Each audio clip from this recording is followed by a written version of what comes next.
Weird. We can't all make declarations of hatred at the same time. Hi, everybody. There are dozens of us. Dozens! 你好中国比较吸纳我爱更尊重中石油上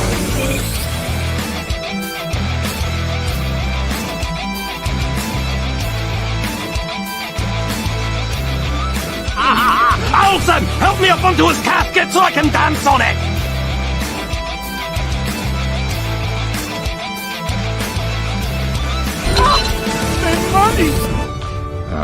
I don't care. But how did you ever find us? Oh, easy. We just read the screenplay you left us.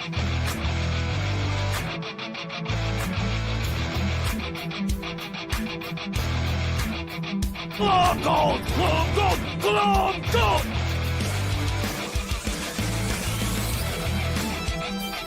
You get nothing! You lose! Good day, sir!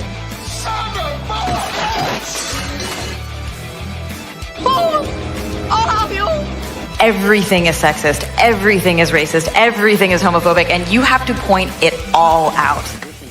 Just when I thought I was out, they pulled me back in. Huh? Zappuccino.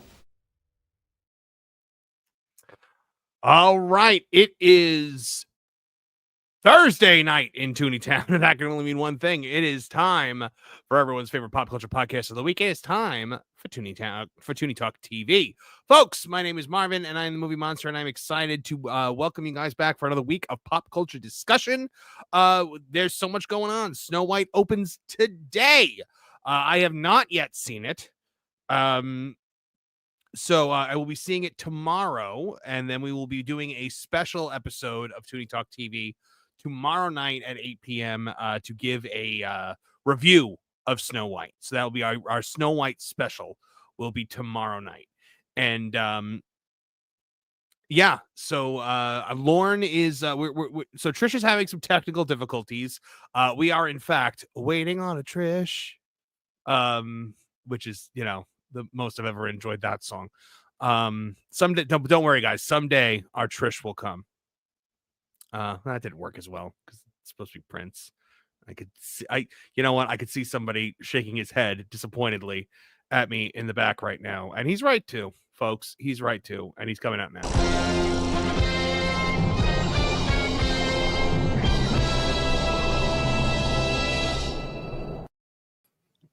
I should have gone with When You Trish Upon a Star. Oof. No? Oof.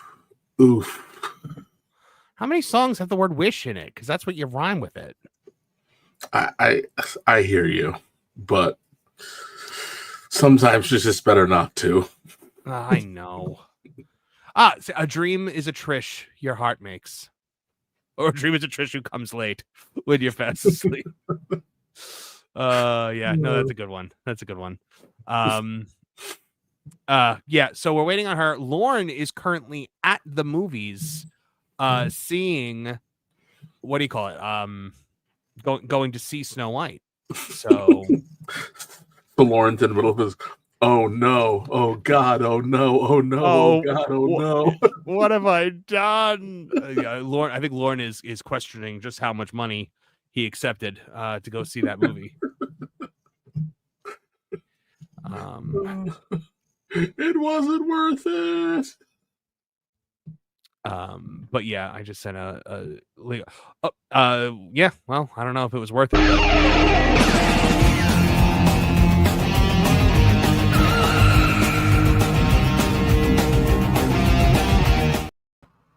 What the hell?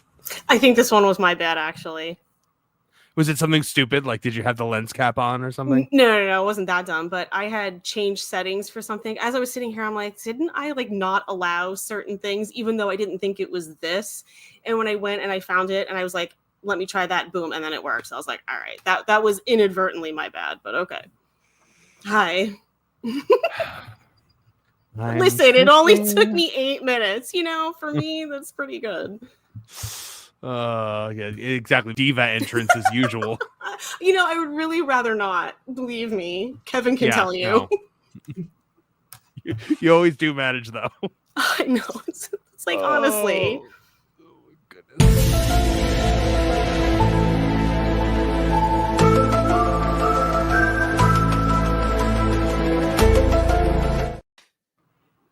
Martin Stone is here, ladies and gentlemen. Marvin, Kevin, Trish, hello. Hello.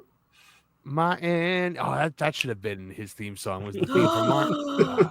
Yes. Yeah, but if you change it, Mrs. Stone will be disappointed. She loves that. I know she likes the X-Files entrance, so we're gonna have to keep it. But yeah, we are we're a man down without Lauren tonight, but I think we're gonna soldier on. It's funny, Lauren's not here, and there really is not a lot of Star Wars news this week, or none actually. I haven't pulled any Star Wars. Really? Yeah, there's no Star Wars, and there's 2 Justin Baldoni, Ryan Reynolds stories. I also heard a thing about Blake Lively, but I don't know if it's in there. It's not really about Justin Baldoni, so we'll I don't know if Kevin heard it either. We'll let you break that one, and then we'll decide if it's all right. Worthwhile. Yeah.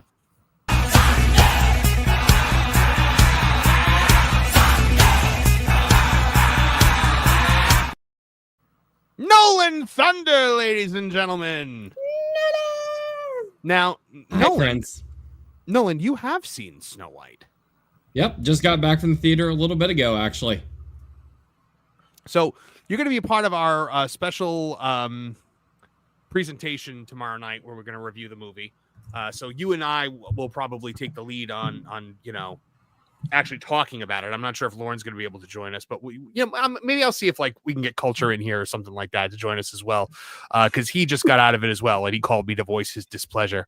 So I can only imagine what he thought of that movie. For the audience at home, I was watching the film and I just was smirking at certain points of the movies because I'm like, oh yay, Lauren gets to suffer through this soon. I can't wait.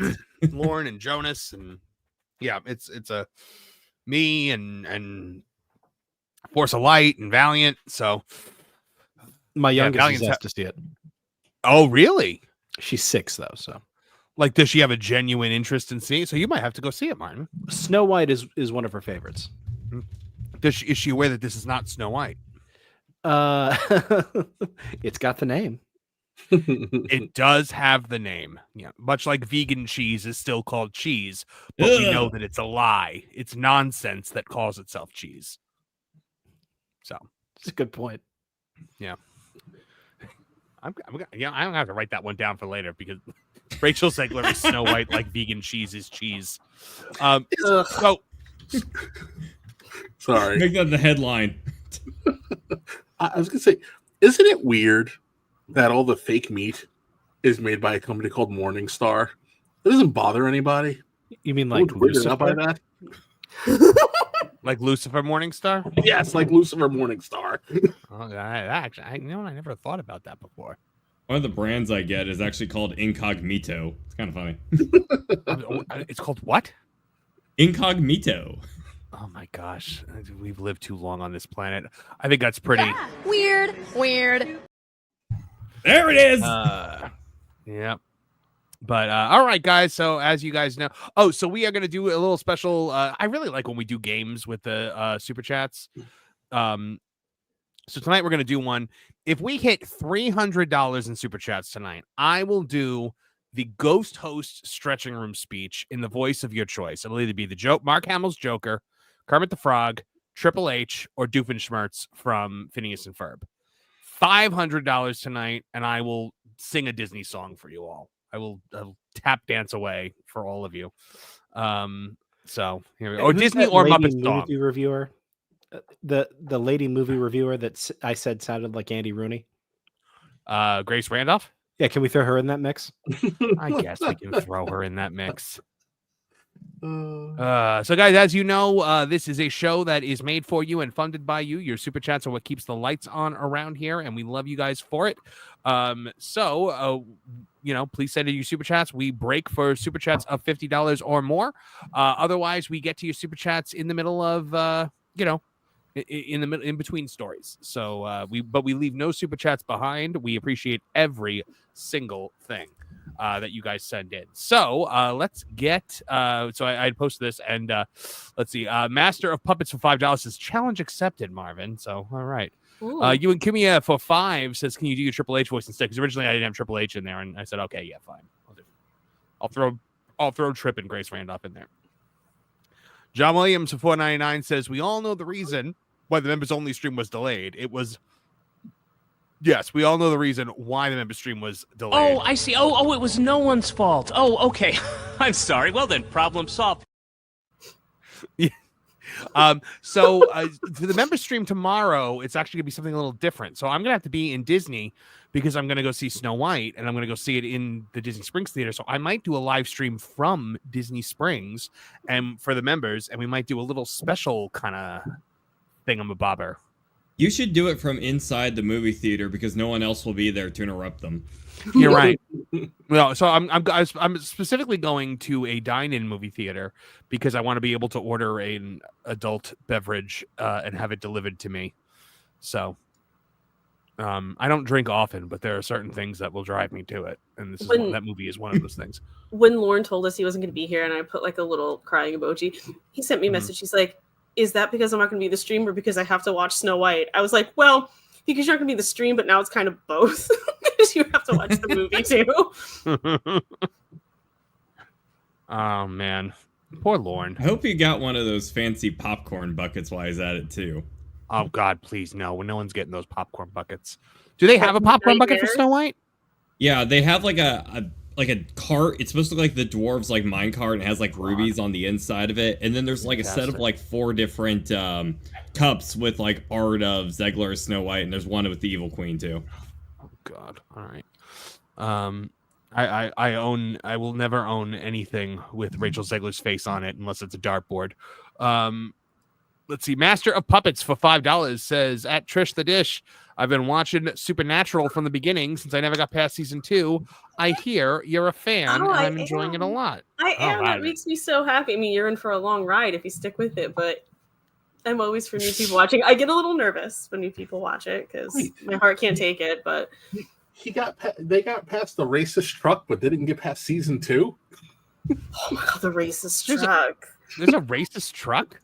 It's like season 1 territory. It's one of the most ridiculous episodes of the entire show. But yes, basically there's a racist Would that be, Trish, would that be if Maximum Overdrive was reinvented for a modern audience? Like, this is a very concerning plot line. Yes. I mean, technically it's, I don't know about Maximum Overdrive, but technically it's possessed. So, it's really a racist ghost. But there's an episode about, there's an episode of Ted, the series on Peacock, that's also about a racist truck. Probably a different kind of situation. Well, so the dad wishes for his toy truck to come to life the way the Johnny wished for Ted to come to life, and it works. And the truck comes to life, and he's just like a raging racist, and like is like, and the two of them are just like raging racists together, like sitting on the couch drinking beer. It's funny. Okay. Well, I just looked it up. The Supernatural Wiki has a page called "Racist Truck." Is it the name of the episode? Racist no, truck? the name of the episode is Route 666.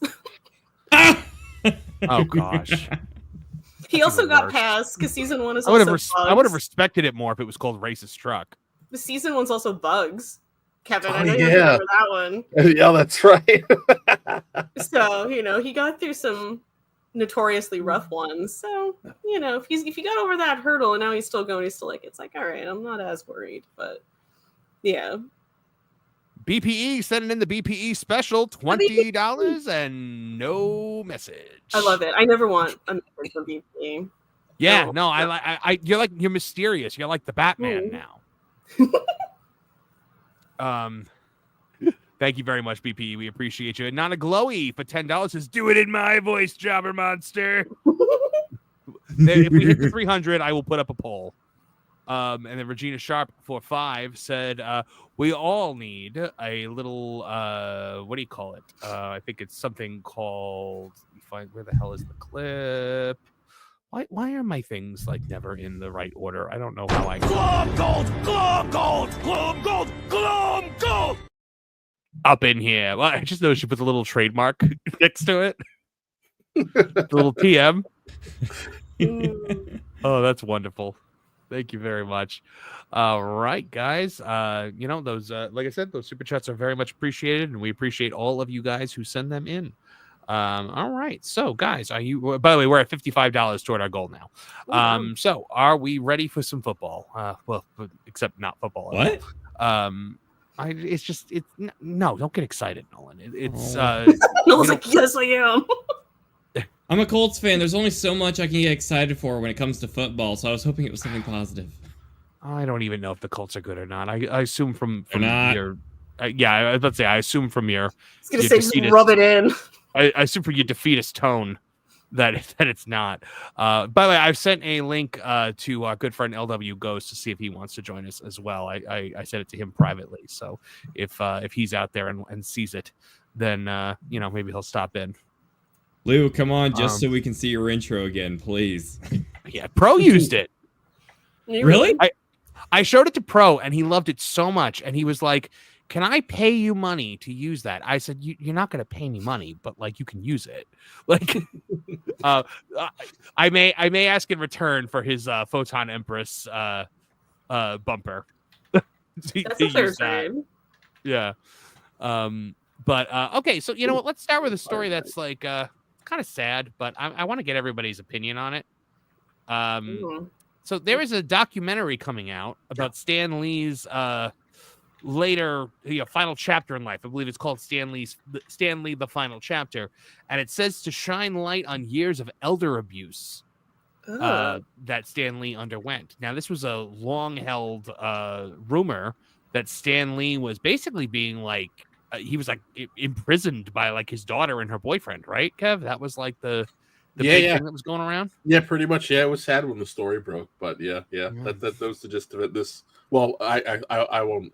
I won't take your thunder. Go ahead.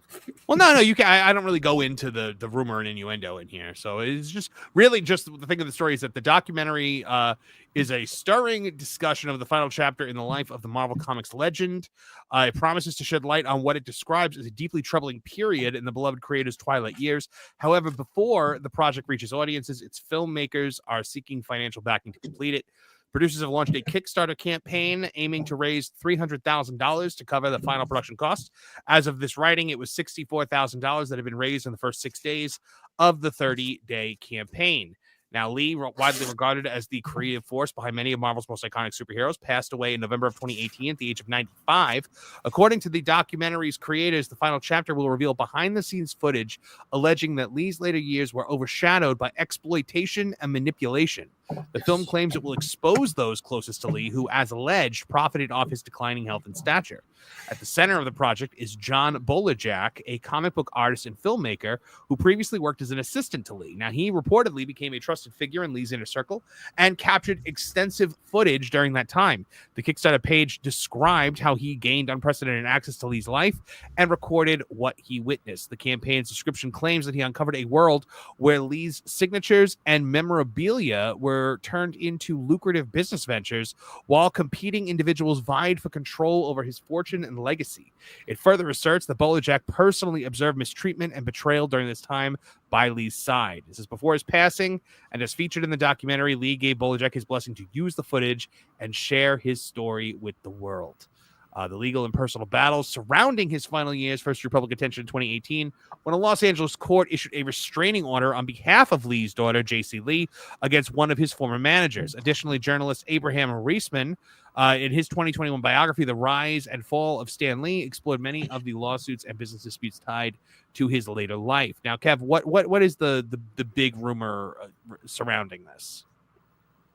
What do you mean in the actual story itself, or because apart from what Marvel did to him and the fight that he had to go through with Marvel just to get a little extra money, the daughter was pretty much essentially everybody in the man's life was stealing from him, and they were forcing him to make appearances that he didn't want to make.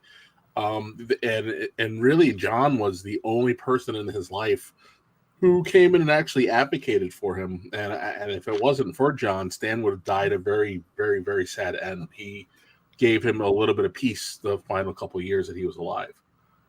It's horrible. Yeah, I mean, I remember hearing that it was about his daughter and that like they were trying to get him away from her or whatever. But it's sad. You know what? That makes sense also because I remember hearing that like at some of his appearances later in life, he was like grouchy with fans and like mean, and I'm like, that's not Stan. Yeah, because like I've seen Stan Lee at a million Comic Cons, right? And that guy was always smiling, always happy to be there. And he was like, a buddy of mine was a cosplayer, and he met Stan Lee and did a photo op with him. And he said to me, I finally realize, I always ask myself, why does Stan Lee do these things? The guy's got more money than God, And then I realized it because he's a mark. Like he's just a mark for this stuff. Like he really geeks out for it. And yeah, it's a shame that, that happened later in his life.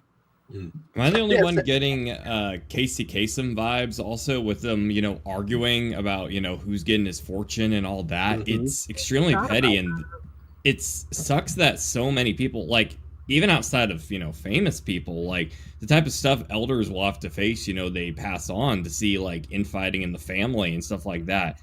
To all viewers out there, please do not put your loved ones through this. Make their last times at this moment as good as humanly possible. I know not everyone's in the best situations, but we can do better than this crap.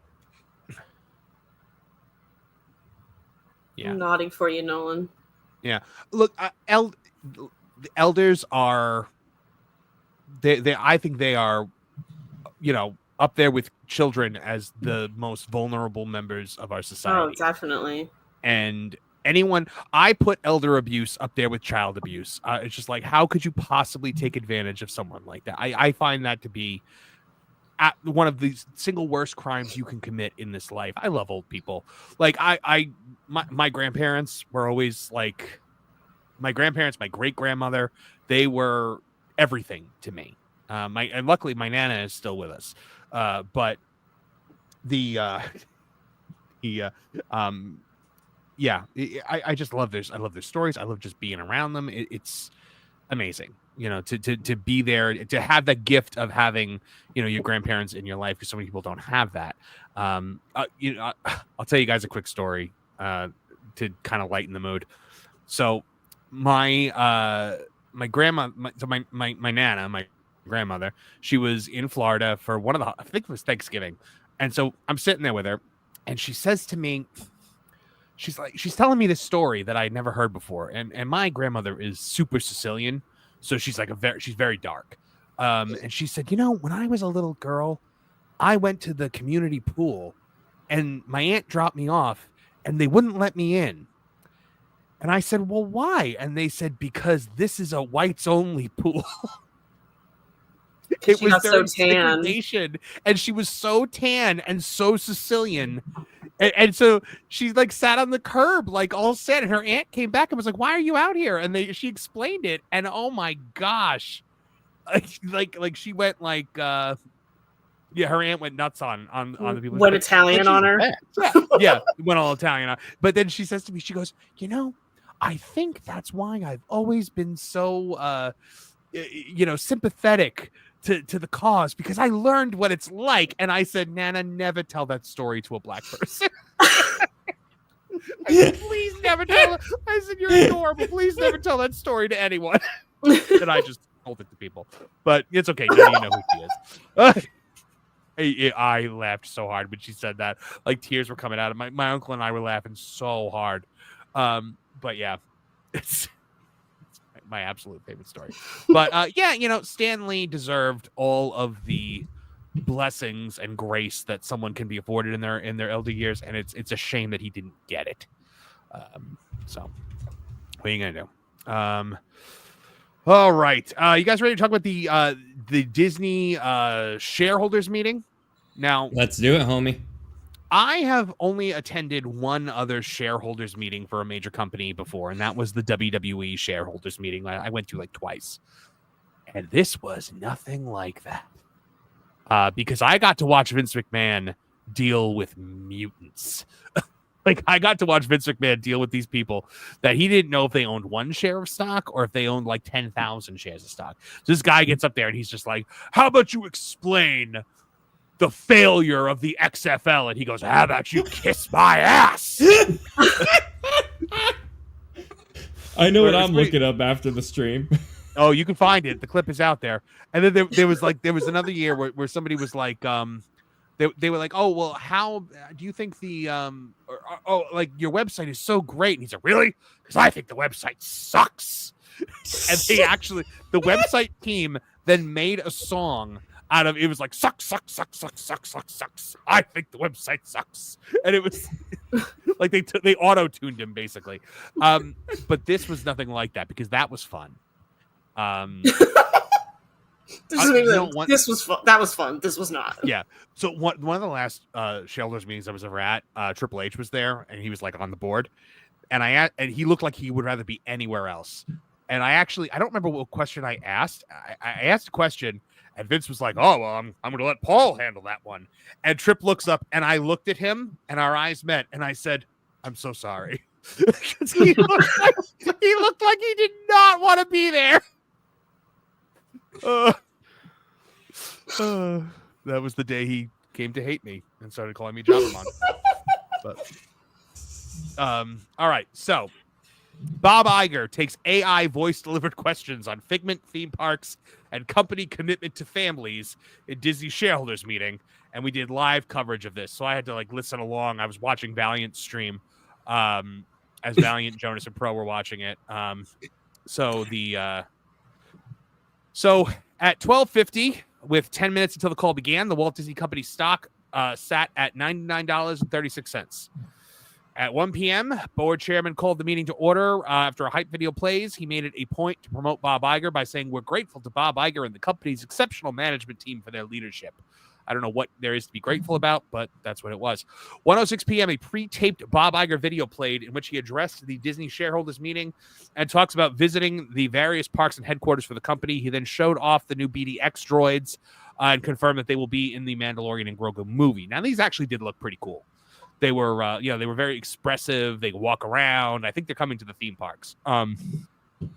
Bob also held up Inside Out 2, Deadpool and Wolverine, and Moana 2 as major wins when talking about their quality over quantity approach. He actually mentioned Snow White for the first time in a shareholder or earnings call by saying that it opens tomorrow. But instead of showing clips from Snow White, which you'd think he would do, like, hey, let's take a look at Snow White. It opens up tomorrow. Everyone should go see it. He was like, hey, how about that Lilo and Stitch trailer, everybody? Let's show an extended preview of Lilo and Stitch. And he did that instead. So it falls in line with an observation the Valiant made earlier in the week that the company has already moved away from Snow White marketing and on to Lilo and Stitch. Like in the time where it should have been like in the final push for Lilo and Stitch, it was, for Snow White, it became about Lilo and Stitch. But I mean, look at this movie. It looks adorable. Then at 1:12 p.m., Bob confirmed that there will be a sequel to Coco from Pixar. He then showed an extended preview for the horror FX series Alien Earth, which I could not believe that they were showing on a Disney shareholders call. Okay. At 1:16 p.m., Iger touted the Disney Parks expansions that will destroy the rivers of America and Muppet Vision, talking about how they were the greatest things ever. 1:18 p.m., Iger touted Disney IP coming more heavily into Fortnite. One of the characters featured was Peter Griffin from Family Guy, a show that once featured a song about teen mothers discarding babies on prom night. Prom night dumpster baby. I got no mom or dad. Oh my God. I miss my mom, but she's at the prom. And I'm taking a stroll this week. I love it. It's just it didn't belong on a Disney shareholders call. It's just so weird to me still the Family Guy is a Disney property now. 1:20 1:20 p.m. Iger ended his pre-taped reel without making any major announcements. The only thing that he said that I didn't already know was that they were making a sequel to Coco, and I feel like that might have already been announced. But I'm also like, Coco, like, what more story is there to tell there? Seriously, though, what? Like you told the story. I didn't see it, but In fact, Coco died. Yes. But now you don't have to see it, Trish. Well, yeah, I just saved you 2 weepy hours because I. It's a crier. Oh, forget it. It's all about death. It's all about dead family members. And I told you how much I love my grandparents. So my wife and I had been dating for about a month. I don't do this. We watched Coco, and I was a weeping mess in front of her while watching this movie. I mean, like, I know I give it, but you know, I went full MJF with a knee.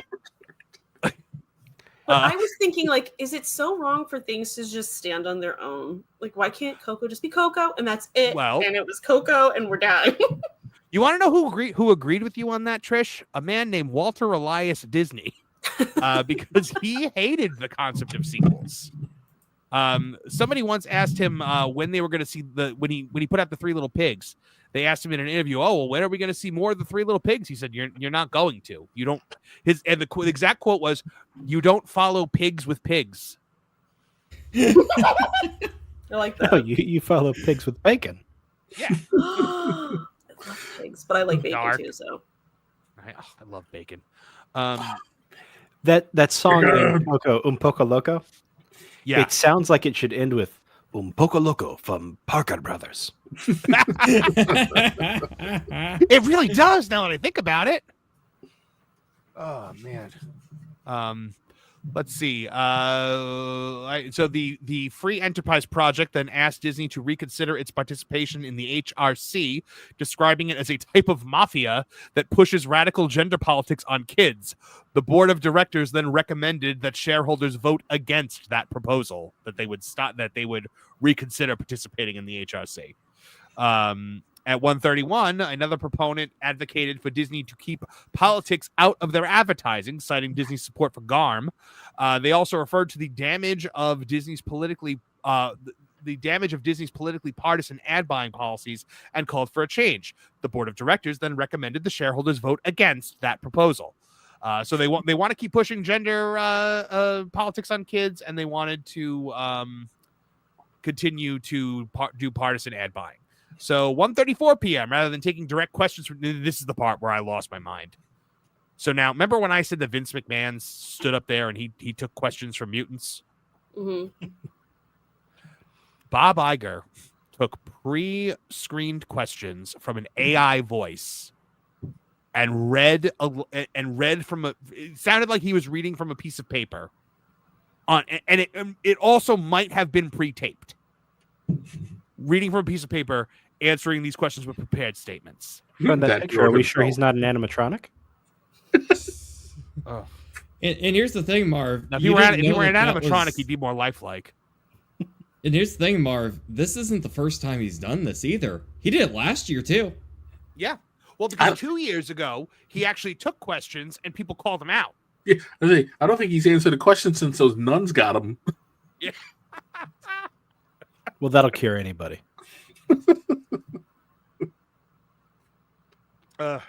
He went full Catholic school on him.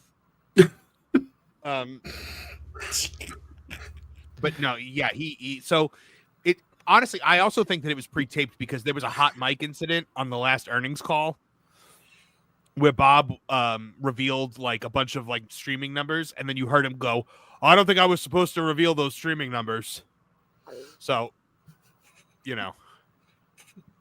By the way, Evil Space Lady says, "I'm officially announcing my candidacy for president and CEO of the Walt Disney Company." And give it to her. Yeah, I would like to fully support the Evil Space Lady. Hashtag I'm with her. Yeah. After the question, or Bob gets the ruler again. Oh gosh.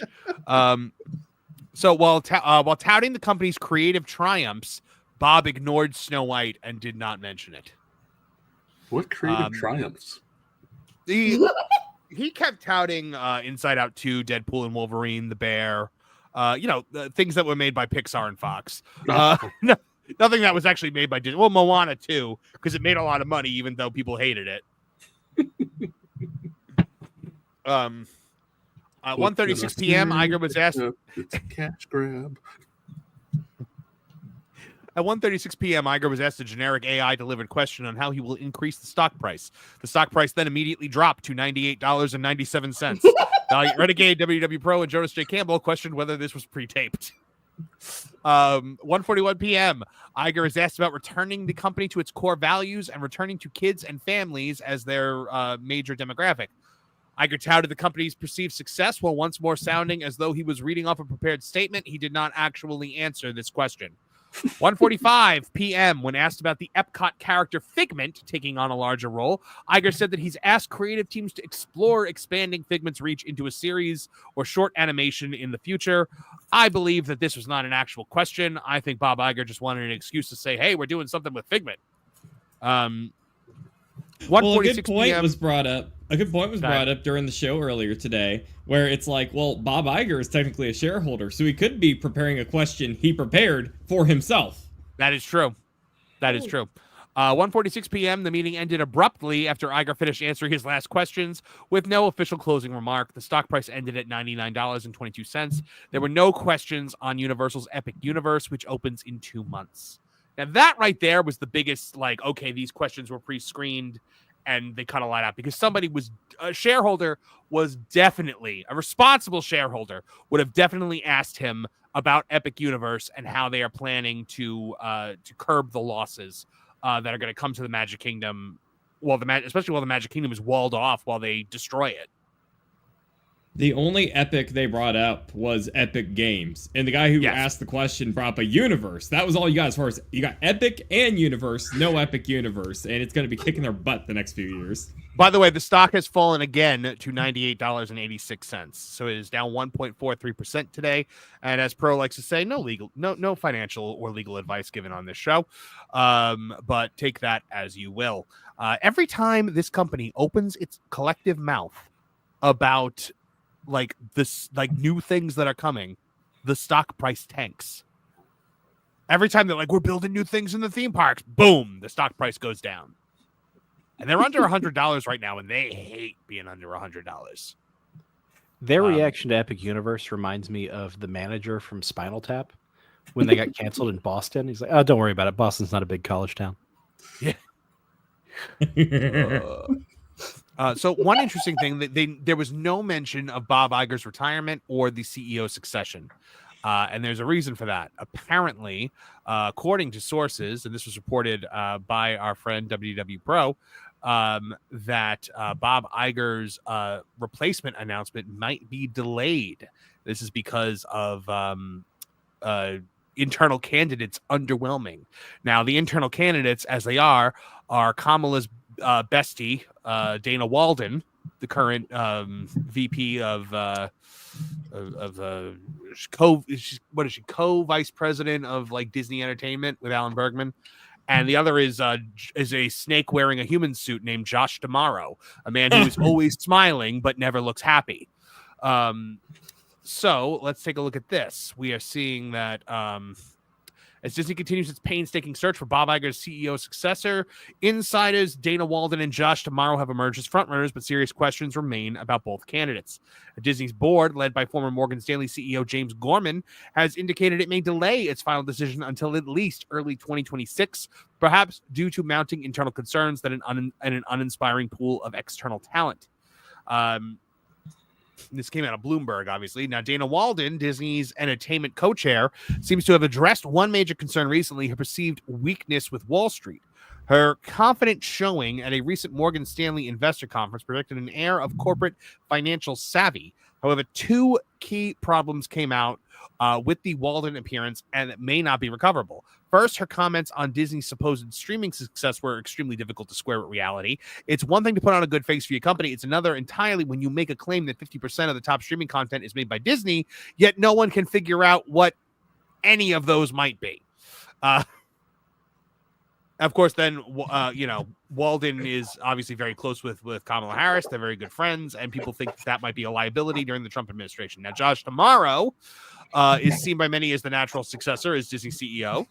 And but his tenure overseeing Disney parks has coincided with one of the most challenging periods in the company's history. Some of these difficulties stem from external circumstances like economic downturns and pandemic recovery. Now, I can see it being Dana Walden still because they're going to want to have the first female CEO in Disney history. I can also see it being Josh D'Amaro because Josh D'Amaro has run the only profitable division of Disney, that in parks and experiences. And I'm not even talking about the parks. I'm talking about the cruise line. That is the cruise line is the last thing Disney's got that still has quality and people are actually flocking to, because people are abandoning the parks en masse.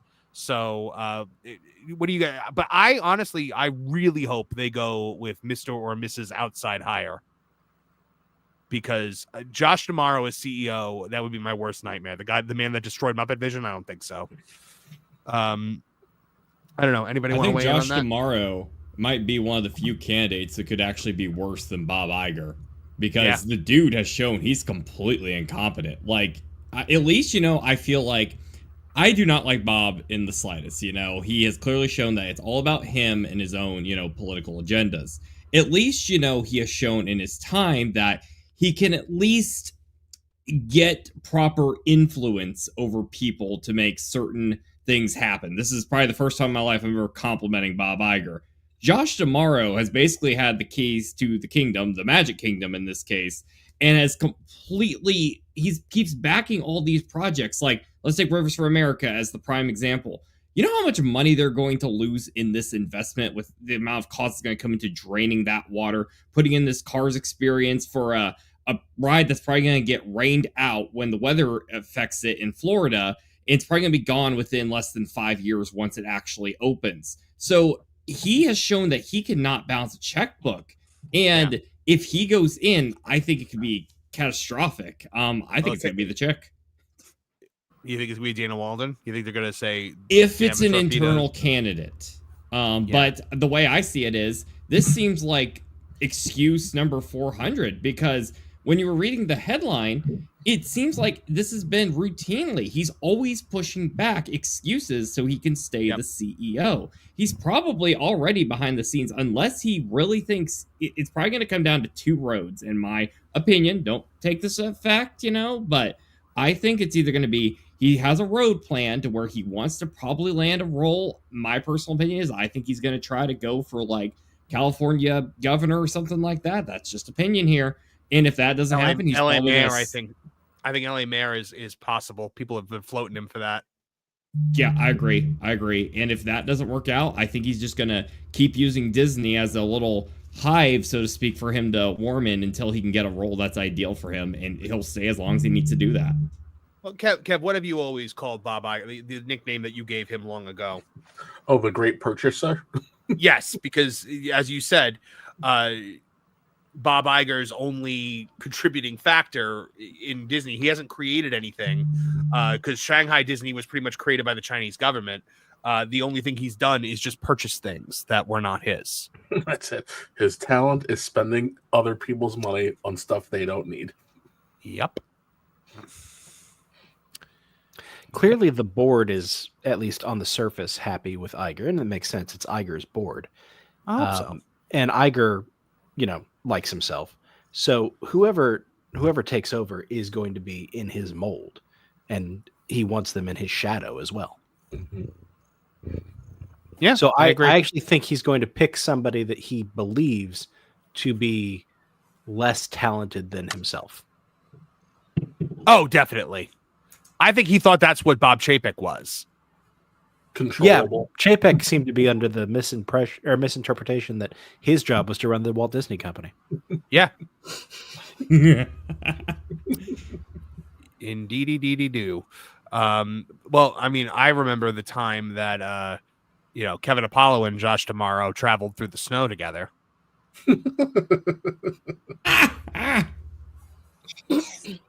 Oh, yes. Muppets.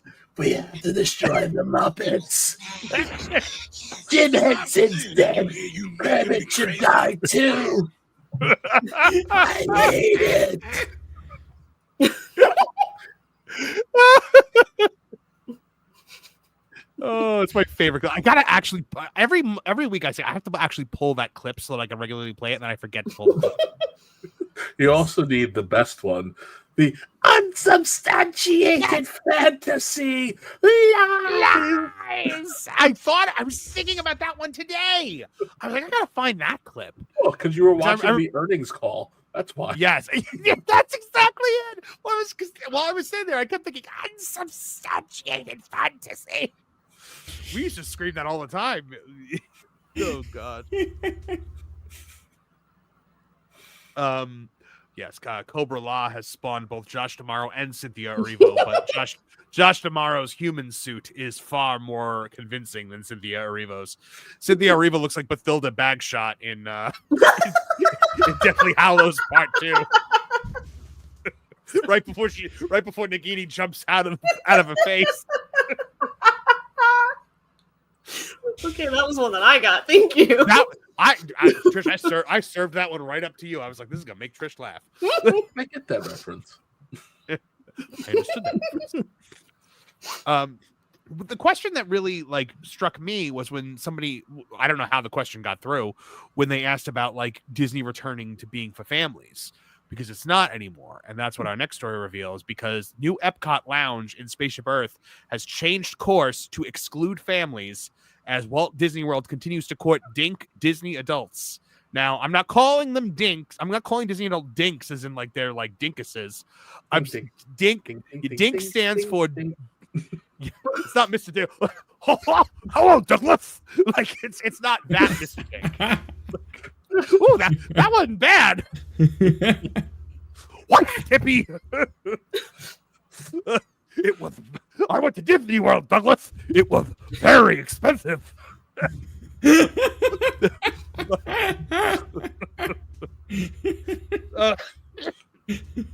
him the CEO. No. Dink stands for dual income, no kids, and that's what Disney's looking for. And I say this as a dink. So clip dink, that. Dink. It seems like Disney is once again turning its back on the families who built its empire in favor of the dink, dual income, no kids crowd, and so-called Disney adults. The latest evidence, Epcot's brand new Geo 82 Space Lounge, which is making headlines for not for family-friendly offerings, but for being an exclusive adults-only experience. Now, Walt Disney once described Disneyland, stating, "We believed in our idea, a family park where parents and children could have fun together." However, current Disney leadership under Bob Iger and Josh D'Amaro apparently no longer share Walt's ideas, if they ever did in the first place. According to the Disney Parks blog, the Geo 82 Lounge will open later this year inside Epcot's iconic Spaceship Earth, billed as an elegant modern lounge designed for those aged 21 and up. The new spot promises innovative cocktails, globally influenced small plates, and sweeping views of World Celebration Gardens and the World Showcase Lagoon. The design is all sleek metallic tones and geometric textures, drawing inspiration from Spaceship Earth itself. Reservations will be required, and families with children won't even be allowed through the door. So you're going to pay $20 for half a spring roll. I was looking at small plate. I'm like, and they're telling you it's small. Yeah, and it's going to at least be $17. But here's where it gets interesting. The original description of Geo 82 told a different story. Now, originally it said, for over 40 years, Spaceship Earth has welcomed visitors to Epcot as a shining beacon of optimism and hope. This just-announced lounge is inspired by the story, shapes, and enduring legacy of this timeless icon. Taking inspiration from the geometric sphere, the Zen space for families to gather and enjoy refreshments will be draped in rich textures and warm metallic tones, giving it a mysterious and elegant intimacy. Now, the line has since been scrubbed, quietly edited on the Disney Parks blog to remove any mention of families. Now Disney's focus is clear. This is not a place for mom, dad, and the kids. It's a trendy enclave meant to attract adults with disposable income and no kids in tow. Now, the shift is hardly surprising. Over the past several years, Disney has increasingly leaned into courting dinks and Disney adults, emphasizing premium offerings, high-end dining, pricey exclusive events, and yes, a heavy dose of identity politics. Taking the company's aggressive promotion of pride events, which often target older demographics rather than families with young children, these events, while marketed as inclusive, play directly into Disney's strategy of pivoting away from traditional family values toward a more niche, adult-oriented millennial audience and Gen Z audience, now that Gen Zs are coming into, their time. Meanwhile, families, the very demographic of Walt Disney himself envisioned as the heart of the parks, are left with skyrocketing ticket prices, extra fees for formerly free perks, and fewer spaces truly designed with them in mind. Where once the parks were overflowing with attractions meant to create lifelong memories for parents and children together, today Disney seems more focused on creative Instagram-worthy moments for influencers and childless millennials. And I say this as a childless millennial. For now. For now, it's on the docket. Don't worry. But yeah. So guys, this right here, Epcot. This is the epitome of what I'm talking about.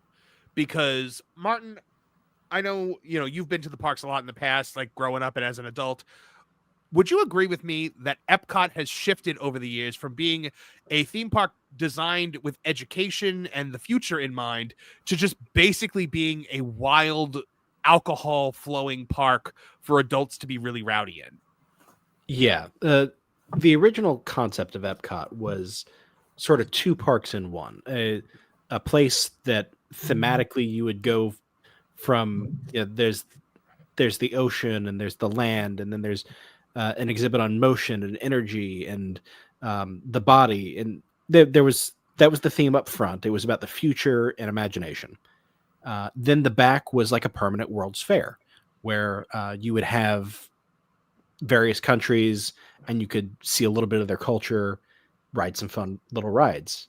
But when they introduced the Food and Wine Festival in particular, it started out as pretty small. In fact, I was there one of the first couple of years they did it, and people were like coming out to get people to go into their exhibits, or like wine tastings. And I did a coffee tasting there one time, early on, and they just wanted people to come in because it was kind of a dead time of the year for the park. And then the Food and Wine Festival hit big, and they thought, all right, this is the new mode. It's drink around the world.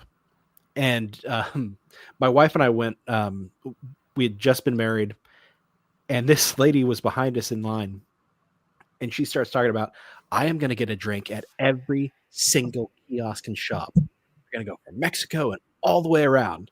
My wife plays over to me. She goes, we're following her. This is going to be a show. I have Was it? Others absolutely soused riding those rascal scooters, being piloted by their grandkids. It's sad and pathetic. Yep. It needs to stop. So I have seen things in Epcot that I've been shocked by. Well, first of all, there's the loud drunken arguments that can often turn into fights. There is just full on drunk, crying, sloppy adults in the middle of World Showcase just weeping. I have seen we all saw that guy who tried to climb the front of the Mexico pyramid because he got so drunk and thought he could climb it. I could do that. I also saw once, so I'll tell two stories here, both of them kind of inappropriate, so I'll try to dance around it. I'm going to have to say the one word here. So if you have kids in the room, mute for 10 seconds. There was a guy that was literally running around World Showcase screaming, "Big booty bitches" on the top of his lungs. in a children's theme park. And now all those moments will be lost in time. Yeah. Like tears and rain. I was just like, what happened to this place? Like, and then I've saved the best for last. So it's Flower and Garden Festival, and I am in the Japan Pavilion, and I am sitting there and I am enjoying a refreshing snack that is commonly known as frushi, and that is sushi made out of fruit. It's actually really refreshing on a hot day. I do that with my kids, but with fruit roll-ups and Rice Krispie treats and fruit. Oh, so yeah, no. This was it was I think it was like coconut rice and like melon and strawberry, like where the fish would normally go. It was really, really good. I think it was actually wrapped. It was wrapped in like some kind of like fruit wrap. I'm sitting there eating it. It's nighttime out. There's drunken people everywhere.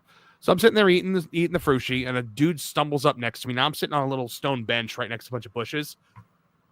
I'm going to quote Elaine Bennis for a moment from Seinfeld. He pulled it out.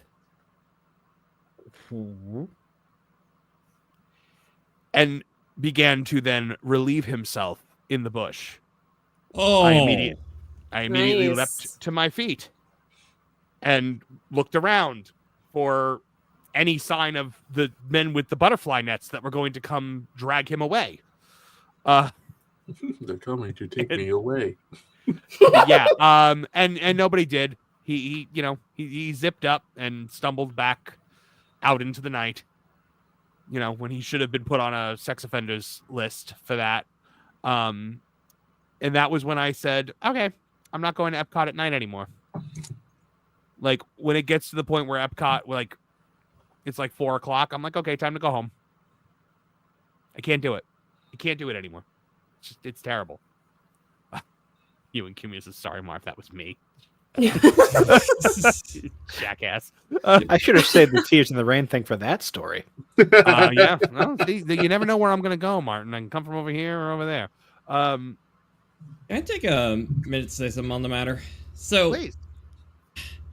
I am always vouching for, there is a big need, for more, young adult activities to do and stuff like that, because, our modern society lacks, what could be considered the third place, where, in the past, you had, where you live, where you work, and where you'd go to hang out.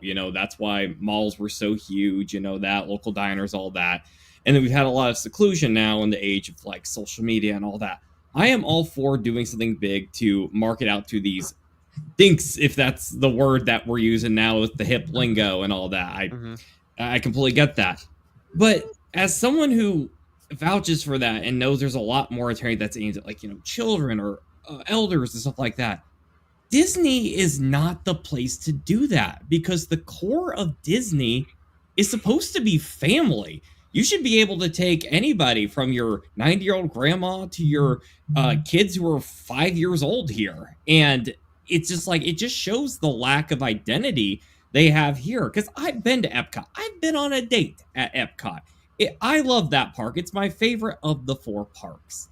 But you cannot take the family out of Disney. Because if you take the family out of Disney, it might sound cheesy here, you take the family out of America. It makes no sense. Mm-hmm. It's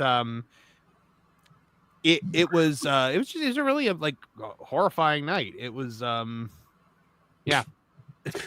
Remember I think it was maybe the mid 90s or the early part of the 90s when Disney started appealing to the grandparents because they realized that seniors had more disposable income than parents, so they were doing all these senior discounts and encouraging them to come with the grandkids. And people lost their minds. What is going on? Listen, adults without kids don't need Disney. You have 9 jillion other things to do. This is a family. This was designed for families. It is intended for families.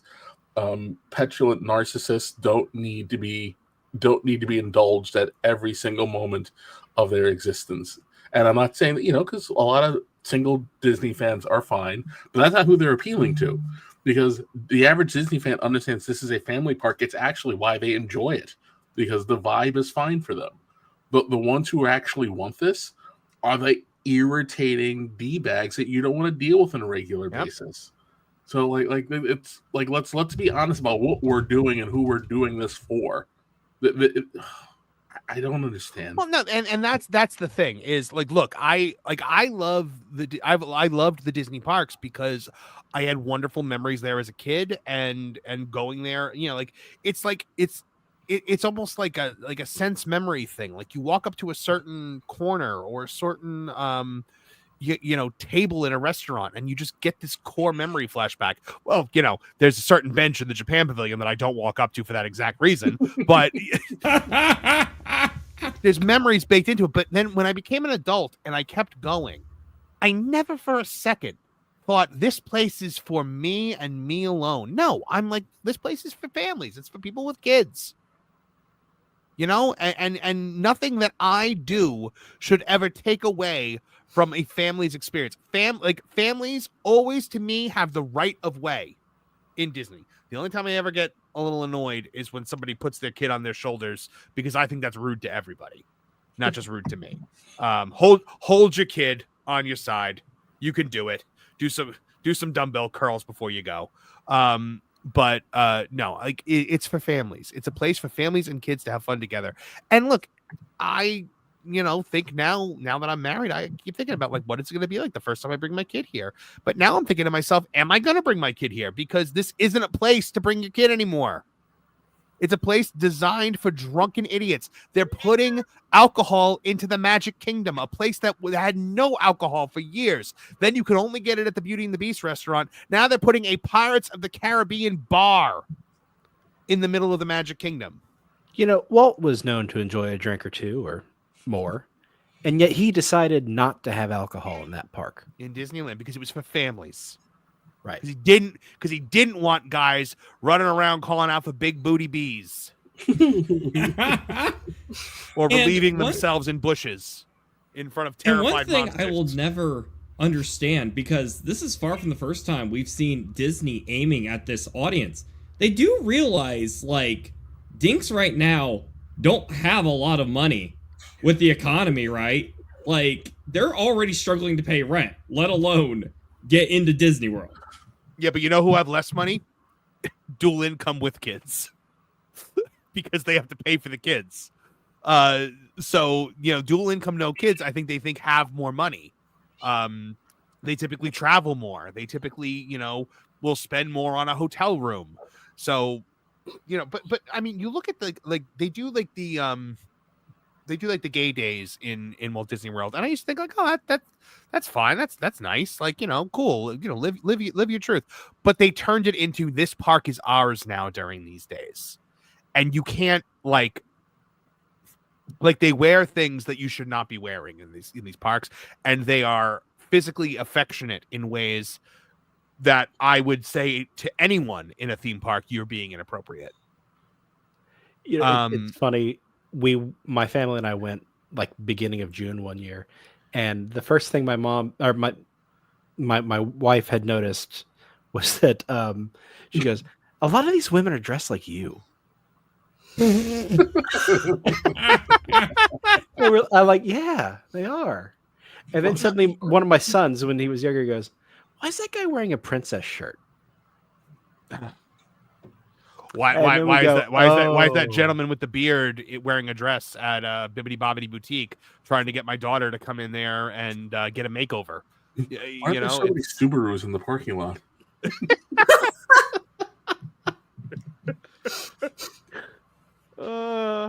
But here's the thing, guys. Live the way you want to live as a consenting adult. Do what you want to do. Be who you want to be, and I will respect you for it. Just don't ever be the reason why some kid asks their parents an uncomfortable question. Like, conduct yourself as just like a respectful person in public. You know, that's all anyone of us can really ask. I'm not saying that to any particular group of people. I'm saying that to everyone in the world. Don't be the guy everyone in the world everywhere. don't be the guy screaming at his kids in the middle of a theme park that now all of a sudden other kids are questioning, like, why is that man's face so red while he screams at his kids? Why don't you scream at me? Like, it's just act like productive people in society. Like, don't be selfish enough to think that these places exist solely for you. We share this earth. The only place that is solely for you is the inside of your house. Having been the dad who's trying to keep everybody calm in what should be nap time, I remember seeing another guy like that, just screaming at his kids, thinking, I get it, man, but you can't.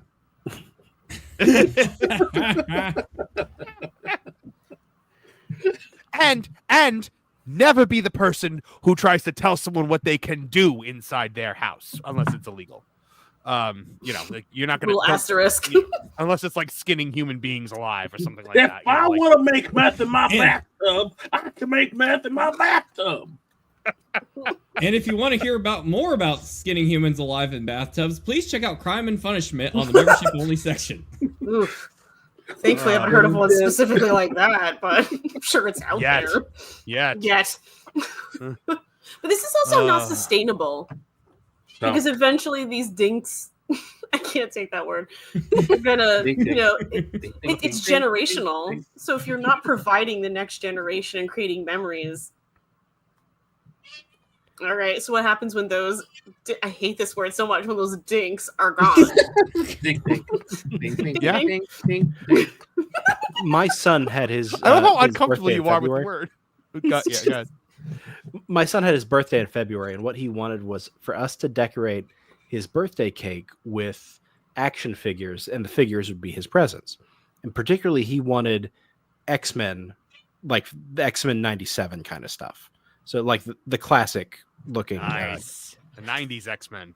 Couldn't find them anywhere. Everything they had that was out for that was like collector edition 10-inch figures. There's no It's time for adults. Yeah. It's all It was way adults too and collectors, expensive. and it's nothing that he could play with. And he didn't even want but he wanted stuff he could play with. That market just doesn't exist anymore because everybody is going after man children and dual incomes. You know what you got to do in Martin. those situations, Martin? You got to go to like a comic book store that's doing resale, and get people that have sold all their 90s action figures and buy them like that. Go the Kevin Apollo route. It's a good idea. What You know what's funny, Martin, is there was a time I remember seeing the X-Men 97 stuff at Walmart. But the thing is, all the toys came out that probably would have been aimed at the children came out before the show even aired because they ended up delaying it. I don't remember if it was due to the shutdowns or all that. But all this stuff was on shelves like 6 months early, and by the time the show actually rolled around, it was already on the clearance bins. Right, and I couldn't even find them on Amazon. Well, so, yeah. Well, They that's also get probably scooped up, don't they? Yeah. all these things require the generational pass down, and these. It's like everybody forgot that you need to make it accessible for kids. You have to you have to have an adult who's motivated and willing to pass it down, and then you have to make sure that the kids can actually get their hands on it. And it's just gone. You're pricing people out, or you're doing weird things with the content that you have to make the choice not to pass it on, or you just make it so unappealing that everybody just walks away. And it's a really weird to see this happening, because this was like, I don't know. I think anybody with who's taken even just a business 101 class should understand this concept without needing it spelled out for them. Yeah, but future customers don't pay you now. Yeah.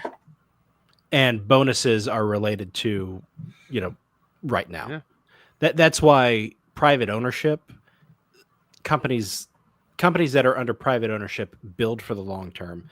Companies that are under management, they just do what's going to get them their bonuses right now. You're right. Nail on the head. So, all right. Well, if we're done sounding like old people yelling at the clouds, it's time to move on. Master of Puppets for $2 says, I didn't get past season 2 due to time. That makes Definitely not sense. fear. Okay. I'm still going to be scared. It's just how I am with the show, but they probably should have ended it at season 5. Martin. So I'm not saying there wasn't good TV after that. There obviously was, but the story was done at season 5. I'm just saying, maybe season 10 for me, but Scooby-Doo episode is phenomenal. That's like season 13 or something too. Really so you say things like season 13, and I'm like, I can never do this. I try to be honest with people. I'm like, if you are a completionist, you're in it. I just heard that going. This is right now. You got to know what you're getting into, because it is like an entertainment commitment. But I'm not saying it's not worth it, but there's great moments in there that come later than season 5, like when they find out there's slash fic about the two of them. The musical. Did it turn into South Park? Like they always did a meta episode. Yeah. Every season they did a meta episode. Multiple, yeah. There's 300 some odd episodes of the show. Like there's crazy stuff in some of them, like the Imaginary Friend episode. One episode is shot from the perspective of the car. That's one of my favorite episodes. It's a good episode, yeah. No, it's a really good episode. It sounds. Sometimes there's ones that they sound crazy, and like they are crazy, but they're good. Do you know what I mean? Like the Smallville writers once said that they started off every new episode meeting by saying, "All right," and they like put a card up on the wall. It says, "Lionel wakes up and has wings. We need a better idea than this." that was always the motivating factor. Was always the Lionel wakes up and has wings episode. And yet they rode witches for like a half a season. They did. Oh, they did. David Carradine's closet for $10 Canadian. That closet has seen some things. That closet's seen some things and some stuff. Vote against streaming Assassin's Creed Shadows. Not sorry. Yeah, so I did a poll on the community tab today where I said, guys, do you want me, in addition to our Batman Arkham City stream that we currently have going, do you want me to also stream Assassin's Creed Shadows? And the majority of you guys voted no. Because they usually like to see me suffer. And George Floyd makes out with ladyboys the game. Yeah. That's what I said on the HCast. I was like, I feel like the creative meeting was like, hey, you know what's popular right now? George Floyd. You know who's not popular right now? Asians. What about a game where George Floyd beats up a lot of Asians? It insults the entirety of Japan. Yes. Yes. So yeah, the majority of you guys, the two options were yes, suffer for our entertainment monster, or no, we don't want you to do this, Marv. And so they care about your well-being. Yes. Unlike Lorne. Yeah, Lorne, they would be like, do it. Give it to your handgun. These people are 4 seconds from actually shooting Lorne into space and making him watch terrible movies. We'll beam them out to you. In the not too distant future. I love Lorne's breakdown during Agatha, where he was like, I've been good to you people. Why do you do this to me? He makes his pain too fun. That's the problem.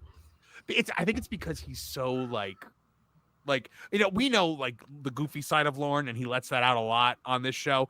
On the pro show, you don't get goofy Lorne a lot. You get like very like straight-laced Lorne, and I think people like putting straight-laced Lorne into like various scenarios. You get sexy Lorne. I was not going to go that far, Nolan, but I'm glad you did. No judgment, Nolan. Sorry, Nolan. We were looking for thirsty. Really? Yeah, Nolan, when you're in the theme parks, just don't make it all about you. Thanks, buddy. John Williams for $9.99 said, don't know how footage this dude released to as preview shows John was just as complicit. John outright telling Stan he had to do this. Also, look at the rewards. It's a cash grab. Oh, the Stan Lee thing. Well, if there's footage of that, then that's an entirely different story. So John Williams for $10 also says, also, why is this so expensive? Especially with all the footage itself done. Not even the documentary on Tim Burton's canceled Superman was this expensive. And he actually paid WB for behind-the-scenes footage. That's also a good point, because they need $300,000 and said they've already put a couple $100,000 of their own money into this. So is this like a Kickstarter thing? Yeah, it's a Kickstarter thing. So many people start Kickstarters. It's like, you don't all need them. XJ Cherokee Bar for $6 says, do you think Disney will file for bankruptcy before the year ends? Absolutely not. Disney will never go bankrupt. They've got far too many assets that they could liquidate in the event of any kind of insolvency. Like they could very easily, if worse came to worse, they could be like, okay, we'll sell Star Wars, we'll sell Marvel, we'll sell the Hunchback of Notre Dame or something like that. They'll always land's a checkbook. It is because that's the thing. Like Walt Disney World, the numbers might be down, but it's still the number one vacation destination in the world at the moment. So we'll see what happens when Epic Universe opens up. But John Williams says, for $4.99, thank you very much, says Coco was initially called Day of the Dead and was changed because of the backlash because Disney tried to trademark it. Ooh. They tried to trademark Day of the Dead? They once tried to trademark SEAL Team 6. No. Yes. Was the U.S. government like, no? Yeah. Mine. So it was It's after mine. it was after the Bin Laden raid, and somebody at Disney was like, "Yeah, let's trademark SEAL Team 6. We'll make a movie about SEALs." Oh gosh. The SEALs that kill Osama bin Laden, or just like Animals. I would love to see sweet, adorable little SEALs as mercenaries or military members. That would be funny to me, but not for an hour. no. Well, it would have to be That's like short. Osama bin Chili Willy, because it's got to be like a penguin or something. Chili Willy. So Osama shut down Wait. Club Penguin. Was it Okay. this show that we talked about Chili Willy, or was that Tooney Town Wrestling? Oh, it's Tooney Town Wrestling. I was like, wow, are we really bringing up Chili Willy again? Because I'm here for it. I loved those shorts. Oh my gosh, Chili Willy is the best, dude. I loved Chili Willy. I don't even know what you're referring to, but it's kind of low key. Oh, you're creeping me about- out. You're about to. You're about to learn you something, son. Yeah. Oh god. No, it's nothing scary. No. No, it's a. It's just an adorable little penguin cartoon. Yeah. Okay. Oh. Ha he ha choo. Pingu wasn't adorable. It was actually terrifying. Oh, that's cute. My head is hot and my feet are cold. Ha, now what about the crocodiles along the river Nile? Oh, well, they're all Ah, you ate a wheelbarrow, you stupid bird. I'm old, Chili Willy. I'm frozen through and through. My No, nose that's what is red, ancient my tail phone is just look like, Nolan. Yes, believe it or not, Nolan. You had to manipulate a giant circle. That you made in the snow. Collect call. I have to pay. Oh my goodness. Let's see. John Williams for $2 also said, I forgot that kids are your future customers. Yep. Yep, that's exactly it. That's what you're Teach said. them well. Let them lead the way. Oh my god. John Williams for $2 says Dinkelberg. Is that why they were called Dinkelberg? Because they were dinks? Oh my god. I think you're right. No. It's like when you find out Dill Pickle's last name is a pun. Oh, wow. Well, no, Nolan, I realized that the second they made that movie, and I was like, oh, Dill Pickles, that's funny. Well, I knew too, but not everyone knew that. You talking about Rugrats? Yeah. Yeah. No, so the Dinkelbergs were the arch nemesis of Timmy Turner's parents on Fairly Odd Parents, or the arch nemesis of his father was Mr. Dinkelberg, and they were like two older adults that didn't have kids. Oh my gosh, that's why they're called. Term though, am I wrong? Not like brand new. Fairly, but like the Fairly X amount Odd of Parents. years? The Fairly Odd Parents isn't old. That's been around for a while. Like I feel like 2001. that predates the term in my head, but I could be wrong. You know? Yeah, this feels like a marketing term from the last 10 years 10 or years, so. maybe? Yeah. I'm telling you, man, there might be some truth to it, though. I think that's pretty. If that is the case, Nolan's looking. I can hear Nolan typing right now. I'm trying to find out. The We term must was get to the coined at a height of yuppie culture in the 1980s, according to Wikipedia. That's yeah. People, No, they're but the people they're the definitely Dinkelbergs. weren't using it commonly. Yeah, Maybe maybe they some did obscure stop. Nickelodeon writers were doing it, and they were like, someday on a live stream on a moderately popular YouTube channel, some people are People going to will realize connect this, it. and it's gonna blow their minds. We just see Butch Hardman in the chat with a super chat. He's like, "In your face, suckers!"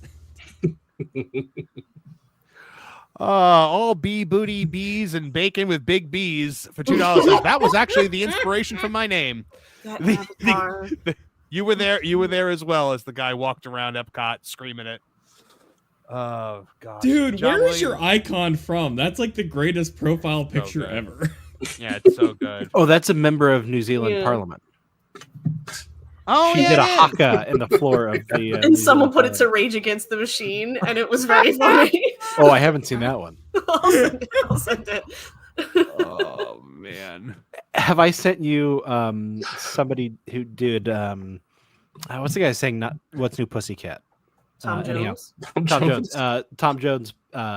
They put him to Down with the Sickness. Oh no. Ugh. I love mashups that are like, what?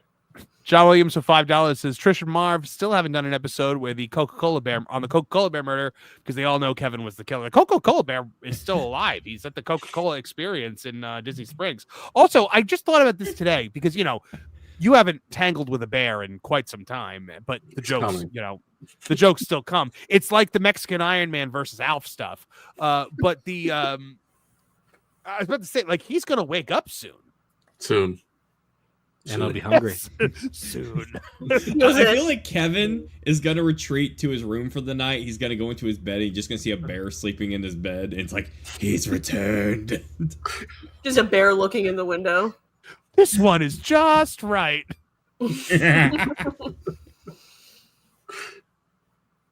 my gosh.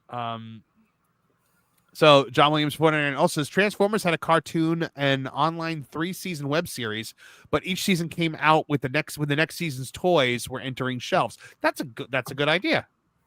And that's a critical need for any product because when we did the Lost Guys episode on the Maxi dolls, we were talking about how was it Jem or Maxi that missed the boat basically and the toys came out too late? Probably Maxi. Barbie. It went Gem, Barbie, and the Rockers, Maxi. So yeah, there were definitely Gem toys. I remember like seeing my cousin have Gem toys. Oh, but I think I know what you're talking about. Actually, now that where people see the show and then the toys aren't on the shelf on time, so they miss out on getting that. They're buying Barbies instead. And there was a whole thing about, oh, you're just making these cartoons as a way to just be really long commercials. So then they put it was a whole thing because they didn't want to get accused of that, essentially. So there was a whole, anyway, it's fascinating. And it just cost the company millions. Somebody saw something with Gem and the Holograms. We saw something with Gem and the Holograms the other day, and my wife was like, "Oh, I love Gem and the Holograms." And then she turned to me and she was like, "Gem and the Holograms was this cartoon," and I'm like, "Yeah, no, I know what it is. Like, how old do you think I am?" Maybe it was more because it's girly. Maybe she figured you didn't watch it. Yeah, but like when I grew up, like all my friends were girls when I grew up. Like I was the only boy on the block, so I knew all that stuff. If you watch that Lost Guys video, you can see me taking my stand that the Misfits are indeed better. The Misfits Their songs are better. I will die on that hill. The Misfits were better than Gem and the Holograms. We are the Misfits. Our songs are we'll better. keep you posted when it comes out, so your wife can see it. Yeah. Chef Eddie for $5 says Lauren is going to cut a John Cena heel promo about this movie. Our fault. It's our fault, and we get nothing. Broken up. Screaming about his feelings, hurting his feelings. Yes, I saw it. Oh, did you see it? I'm very impressed. No, it'd be amazing to me if Lauren's like, listen, you all paid me to see it. You didn't pay me to talk about it. It just completely heel turns and refuses to talk about it after that. That's how I would write that story. Just saying. Yeah, but how would Tony write that story? I would what? Tony? TK? Oh, well, probably with lots of stupid things in it. Well, he already saw Snow White, so you got that covered. Proceeds to take his popcorn bucket and throw it at the screen to the horror of all the audiences and little girls in the seats. I am going to tell you just how much I can't stand Tony Khan. It took $500 to get me in the theater to see Snow White. It took $1,000 to get me to watch the Tony Khan press conference from the last AEW pay-per-view. So, ew. How long was it? It was too long. It's after like a 6-hour pay-per-view. Yeah. So every night is WrestleMania when you're all elite. Fools! Idiots! Imbeciles! Sorry, I had to throw that one in there. I don't have the Wonka clip on this one. I would have had to switch over to wrestling, and I went, yeah, no, it's weird. That is weird. Yeah.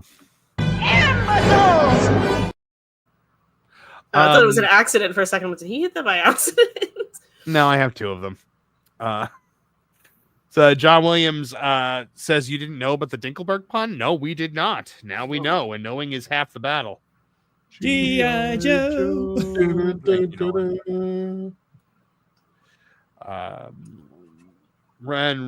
And Ronan Bunny for $1.99. Thank you so much. Says Marvin for CEO. I would gladly take on the job. I would defer it to Photon Empress though. She has more experience than I with that kind of thing, with leadership. She leads in space, so she can definitely lead on Earth. So she's the Valkyrie or Thor in the movies. Holy hot tamales! And Photon Empress has taken away Ghost Host for $300. Oh man, it's just like she heard me talking about her. I love it. It's just I love wow. You're amazing. Oh man. Oh, Mr. T is 73. Hold on, I gotta play this for Photon Empress real quick. All I do is win, no matter what. Got money on my mind, everybody hands go up, and they stay there, and they say yeah. I finally made it one clip so that I don't have to keep doing that. All right, so I am gonna put a poll in the chat. Oh, I'm gonna vote. Hey, while he does that, what would the cost be to put Lauren in space to watch bad movies? Like actually blast him off? Yeah. I mean, it's like Team Lauren is blasting off again. Hey, we don't have to worry about having ingredients and other science stuff. So, hold on. So it says, which voice should Marv read Ghost Host speech in? All right, so it's going to be Ghost Host, Coast to Coast. Joker, Triple H, Doofenshmirtz, the one, Grace Randolph, Rachel Zegler. But Lady, if we wanted him to get into space, we wouldn't go Virgin Galactic, right? They're not actually hitting space. I love that Martin's just sitting there like, I'm gonna find a way. I'm gonna find a way to get Lauren into space watching terrible movies. apparently I can only do 4 options in the poll. That's dumb. It is dumb. You So can we put have 2 polls. What let you do that? I mean, probably, but make it like a bracket. Yes.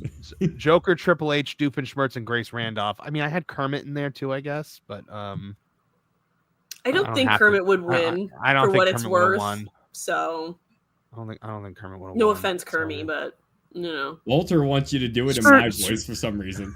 Screw you, trollop. Someday we'll find it. Yeah. All right. So yeah. Okay. So we can start the poll. Hold on. All right. Poll has been started. Oh, I'm not allowed to vote? That sucks. Get out of here, Bob Iger. Oh, wow. I'm like watching it in real time. Triple H took an early lead. I wanted to do it. We as do the Joker. closest thing we've ever been able to do, like election night coverage. We can just cover it live. Oh, I think it's going to be going Doofenshmirtz. I'll tell you that right now. No, it's not. Doofenshmirtz is in 3rd place right now. Right now, it's Triple H trailed by Grace Randolph. Doofenshmirtz coming up in 3rd, and the Joker bringing up the tail end, and Triple H goes into the lead. All right, so I'm going to leave this up there for the next story, and then we will circle back to it when we are done. How about that? And then that's when we will actually have the unless Photon Empress has to leave, in which case I will just do it now. Because, she paid for it, so she gets to hear it. Actually, I got to pull up the actual... I was going to vote, but I'm kind of like, I don't know who to pick, so I won't. You don't have a horse in this race? I mean, you've heard the Triple H voice more than anybody in the world, so... you're bored with that by this point. But whatever the people want, I won't get in their way. All right, well, while we wait...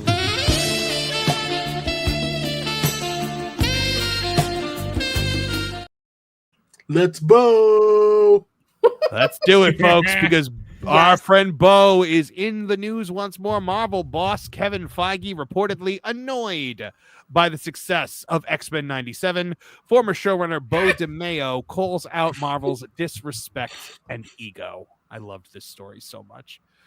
So the behind-the-scenes drama at Marvel Studios continues to escalate as former X-Men 97 showrunner Beau DeMayo has publicly accused Marvel boss Kevin Feige of being annoyed at the success of the animated series. In a scathing post on X, DeMayo alleges that Feige deliberately distanced himself from the project only to express frustration when it became one of Marvel's highest-rated releases on Rotten Tomatoes. Now, DeMayo alleges that Feige gave no support to X-Men 97. In his post, DeMayo claims that he was informed by a Marvel Studios employee that Feige was displeased by the show's positive reception and its comparisons to X2 X-Men United, a film that Feige himself co-produced early in his career. So Beau said, I was informed by an employee at Marvel Studios that Kevin Feige's response to the success of the show and it being the highest rated project on Rotten Tomatoes was that he would prefer it wasn't being used as a referendum on the MCU's failures and his annoyance that people hold it up to X2. Kevin did not give X-Men 97 any of his attention. I met with him to pitch it and was hired and never got a note from him afterwards at all. And now he's annoyed it did well without me and the crew needing him. DeMayo further revealed that Marvel Studios declined to organize a wrap party for the X-Men 97 crew after production, leaving him to personally foot the bill to celebrate the team's work. Speaking of party, we got a 50 super chat. Oh, hold on. I'm going to get to that 50 super chat. Nimbus Minx says, how about doing it as Eartha Kitt? I don't have an Eartha Kitt voice, but but I very much appreciate the support, Nimbus Minx. I will attempt to learn an Eartha Kitt voice just for you. All I do is win, win, win, no matter what. Got money on my mind, everybody hands go up, and they stay there, and they stay there. I have a feeling Eartha Kitt reading things or this specific thing is going to stick with Kevin for a while. I think he's going to be thinking about it at random tonight and then just kind of laugh to himself. I don't know exactly why, Kevin. Good Lord.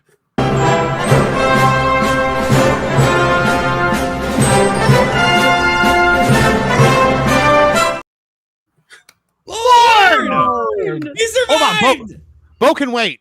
How you feeling, buddy? I'm all right. How are you? All right. We're doing okay. We're all like waiting with bated breath right now. We're like, I said, what if Lauren is like, look, you all paid me to watch it. You didn't pay me to talk about it. That's actually a pretty good angle. That's not bad. But actually, I can't talk about it here. I got to talk about it on pro stream. So I gotta keep it to myself. But I did go see the movie. So you all know that that's what's happened. I have watched the movie. Okay, you did it. Did your son go with you? No, actually, he did find a very good reason to beg off. He is part of the worship team at a local church, and he had to practice tonight, so he was playing. But my parents decided to go with me. My mom enjoyed the movie. My dad attended with us.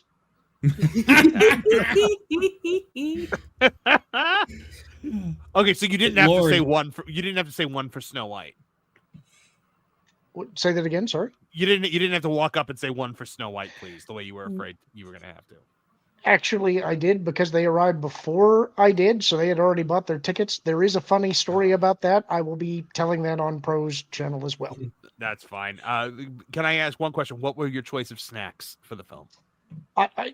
Well, okay, let me explain something to you. The theater is like 5 minutes away from where I work, and the movie started at 4:15. I got off work at about 4. It takes me about 7 minutes to get to my truck so that I can get to there. So I had to move. I gotta see Snow White. Yeah. I didn't really have time to get snacks. The only thing that I had was a slushie, and it was an $8 slushie for a small cup. So I got robbed. You got robbed, my friend. Yep. So, was it at least a good? What was the flavor? Mountain Dew. I like the Mountain Dew slushie. I've never had that before. You've never had a slushie? I've never had a Mountain Dew slushie. Well, it tastes like Mountain Dew. Well, yeah, I gathered as much. All right, Lauren. To catch you up, we're right about here.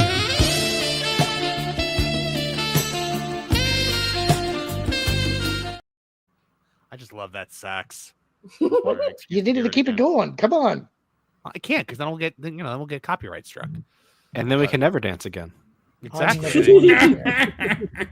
Well done, Martin. I call Martin the assassin because he comes in when you least expect it, and then just All right, guys. So Beau claims that Kevin Feige hates X-Men '97, does not like the fact that it is being held up against the current Marvel Cinematic Universe, and saying, well, why can't the MCU be as good as this? Because Kevin Feige had nothing to do with it. Now, I believe this because this keeps in line with everything we have ever heard about Kevin Feige.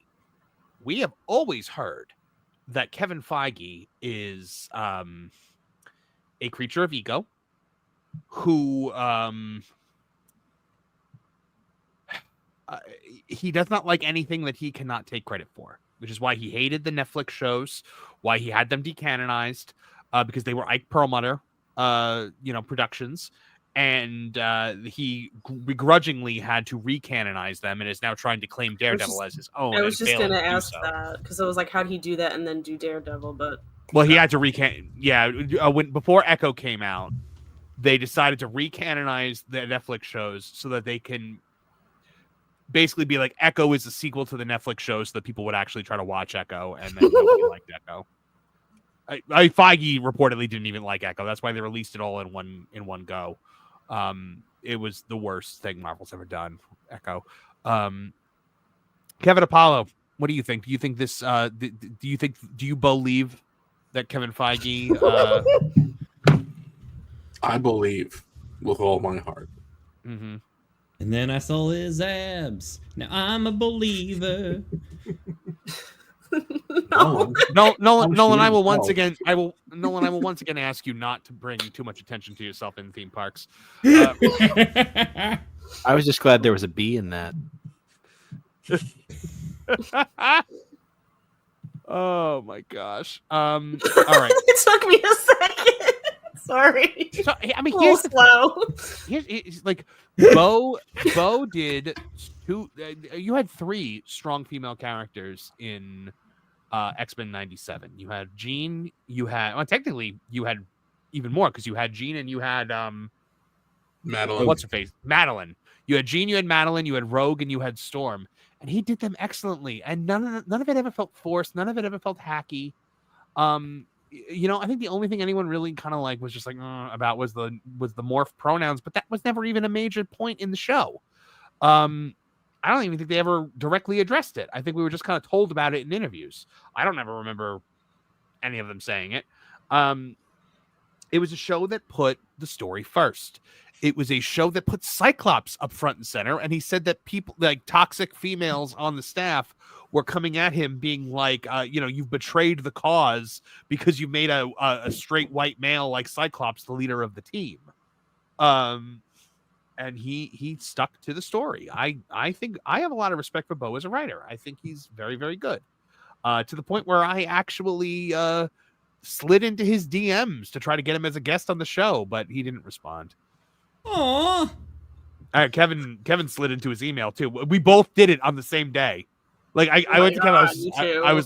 I was just like, hey, like I gotta tell you, like I reached out to Beau to come on the show, and he was like, oh, I emailed him today. Email. And I was like, oh my gosh. Kevin's got this inner Beau track going on now. Mm-hmm. I got in touch with him once. I can try again. Well, you know what? I actually put it in my message to him. I'm like, look, you've interacted with a couple of my co-hosts in the past, Kevin Apollo and Nolan Thunder. Apparently he left me on red. He literally did. He literally did. I saw it was like the most deflating moment ever when I just saw scene at the bottom of the thing, and I was like, oh. But maybe one day. Gonna have to click that link in bio. Oh no!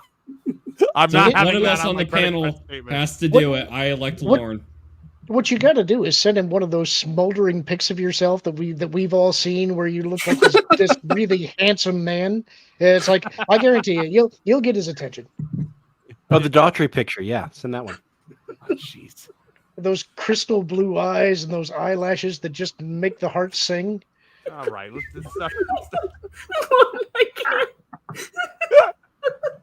This is what I meant before when I said like we get a different Lauren here than we get over on. What are you talking about? I'm the same guy. No, we were like we get like silly Lauren on Tooney Town and like on Pro's channel. We were talking about like why the people on Pro's channel always seem to want to put you in these situations where you hate things. And I said I think it's because Lauren is just like he comes off so straight laced on Pro's channel, but here he's like fun loving Lauren, like fun loving Lauren. Well, look, you got to know how to play the comic, and you got to know how to play the straight man. You just got to know who your audience is and which place. So. He's right. Anyways, Smolder, she knows because she's a friend of mine. I think you're blushing. I can hear the blush in your voice.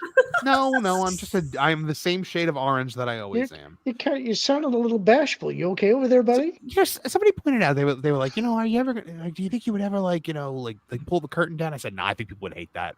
I think people want the puppet.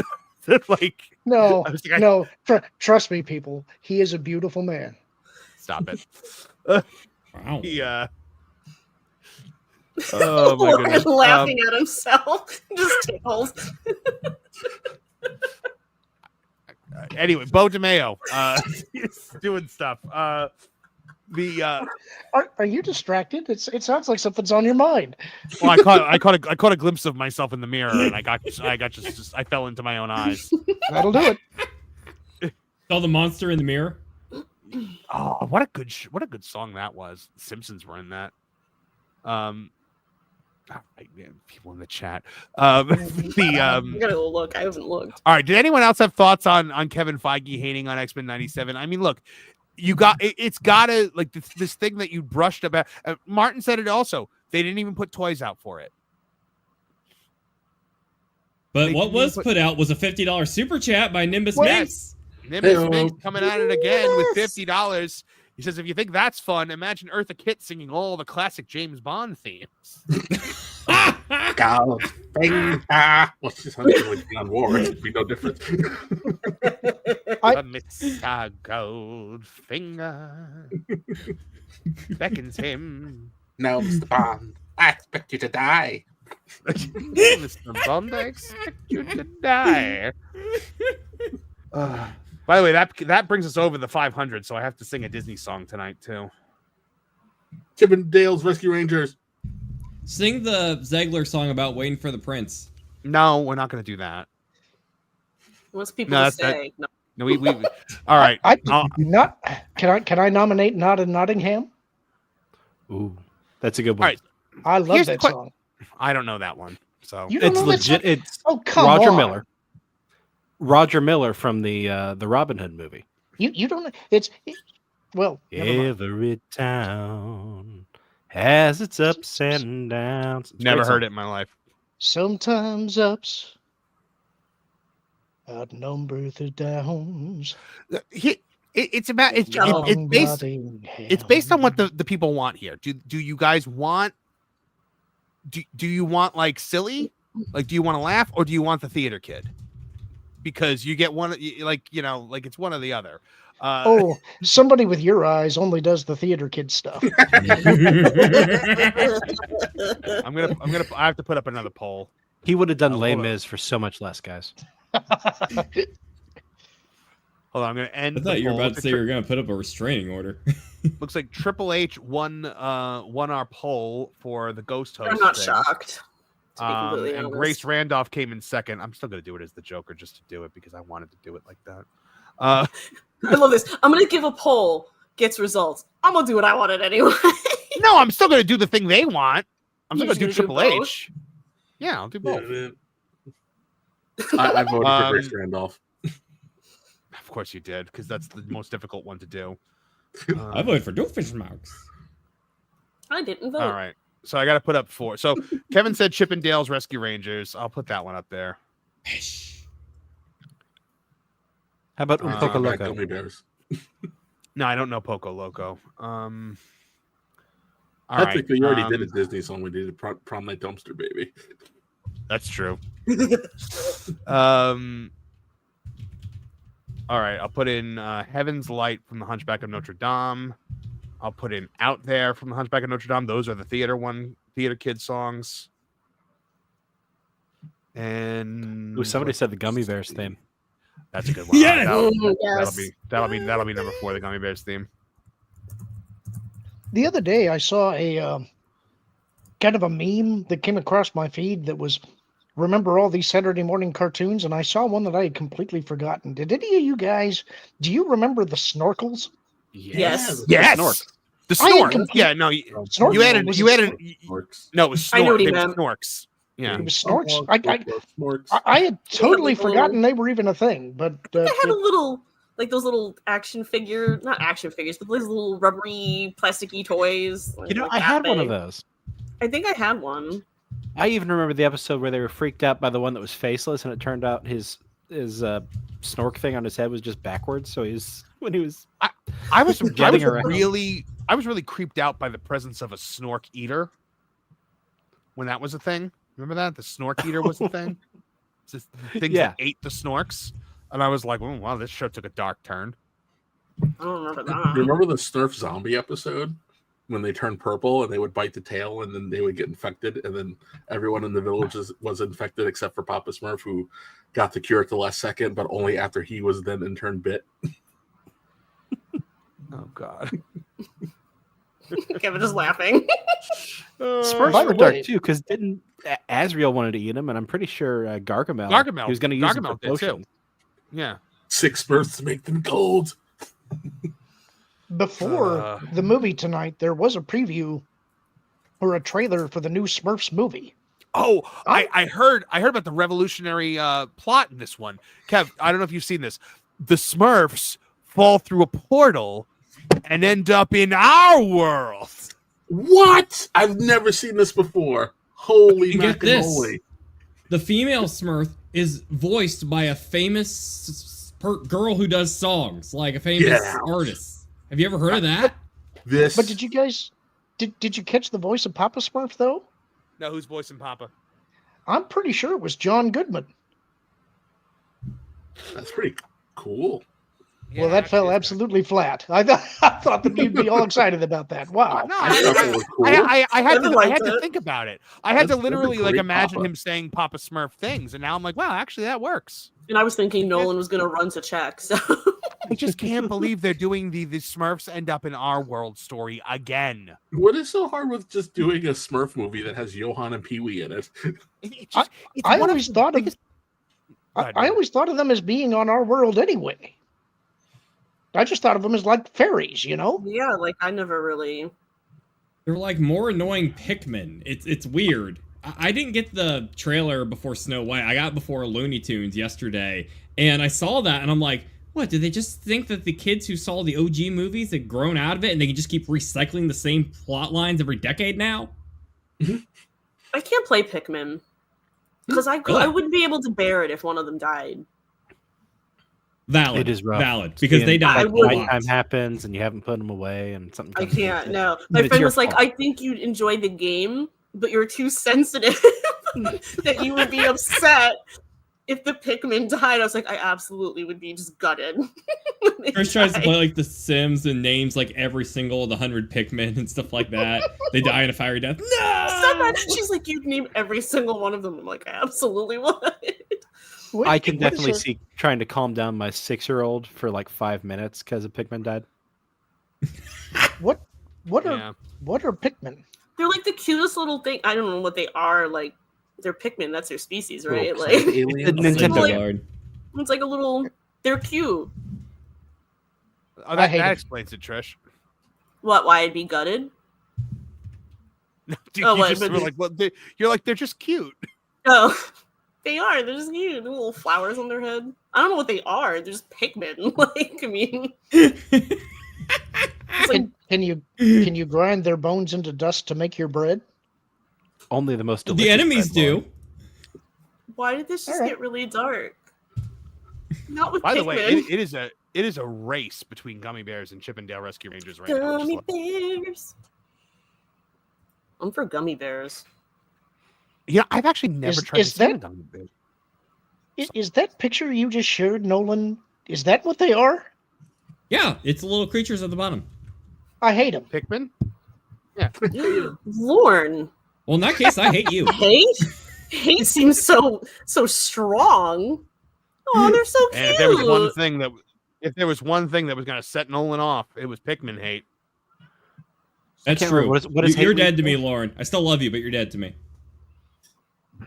They look like fishing lures with creepy eyes. Gosh. I mean, I kind of see the fishing lure thing. I'm not gonna lie, but well, come to think of it, the things that eat them do look like fish with legs. See, no, I can't. No, they'd be my friends helping me. No, I wouldn't be able to take it. All right, Lauren guys. would be the guy who would take his Pikmin squad and throw them all in the water and laugh maniacally the whole time. I swear to you, they've got barbed hooks coming out their butt. Does anyone have anything else about X-Men 97? They did not even make toys for kids for this, as Martin said. They did not think it was going to be anything worthwhile, and now it was huge. People loved it, and Kevin Feige is mad about it. Go ahead, Lauren. But honestly, none of the toy companies are really doing very well, so I'm not surprised that they didn't want to take a chance on it. I think right now all of the toy companies are sweating just a little bit and going, the dynamic has changed. Kids aren't really into action figures anymore. It's the adults that buy them. And they're all struggling. That's what I'm talking about. I think Mattel, they just announced that they laid off 120 workers today, so things are looking pretty dire for the toy market. That is true. Yeah, Bob Iger just told me that kids started playing video games the other day, so I believe it. Yeah, he made that really big discovery recently. I was proud of him for all that insight. Hey, are we going to talk about Looney Tunes? Please. I mean, we can. Hold on. Let me do this ghost host thing first because it was promised, and then I will. So by the way, I just ended the poll. Gummy Bears and Chippendale Rescue Rangers were literally tied at 43% each. All right, it's Bush Gore too. No, I'm gonna do them both. I'm feeling generous tonight and like a show off. So, all right. So we're gonna do this first, and then we'll do the song in a bit. All right. So Triple H doing the ghost host. Welcome, foolish jobbers, to the Haunted Mansion. I am your host, your ghost host. Our tour begins here in this gallery. Here where you see paintings of some of our guests as they appeared in their corruptible mortal state. Kindly step all the way in, please, and make room for everyone. There's no turning back now. Your cadaverous pallor betrays an aura of foreboding, almost as though you sense a disquieting metamorphosis. Is this haunted room actually stretching, or is it your imagination? And consider this dismaying observation. This chamber has no windows and no doors, which offers you this chilling challenge to find a way out. Of course, there's always the way of me. All right, so there you go. That was Triple H. I am still going to do it as the Joker, just because I feel like it needs to be done. And when I first envisioned it, that was what I wanted to do. All right. Ready, Trish? Okay, just making sure. Why is everyone muted but me? I don't want to accidentally make noise while you're doing it. Oh, okay. Same. All right. Here we go. All right, this one actually takes a lot out of me. So, welcome, foolish mortals, to the Haunted Mansion. I am your host, your ghost host. Our tour begins here in this gallery. Here where you see paintings of some of our guests as they appeared in their corruptible mortal state. Kindly step all the way in, please, and make room for everyone. There's no turning back now. Your cadaverous pallor betrays an aura of foreboding, almost as though you sense a disquieting metamorphosis. Is this haunted room actually stretching? Or is it your imagination? And consider this dismaying observation. This chamber has no windows and no doors, which offers you this chilling challenge to find a way out. Of course, there's always my way.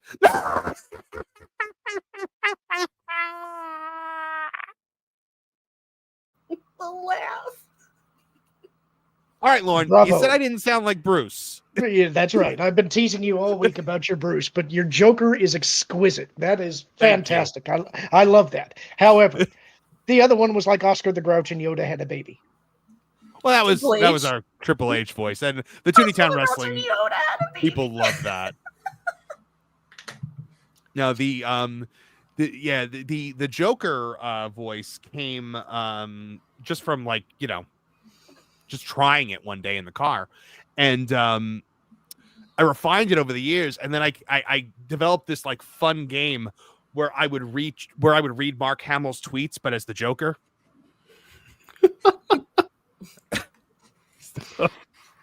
You have interesting hobbies, man. I love the idea. You just cruising down the road saying all kinds of things in Joker speak. That's amazing.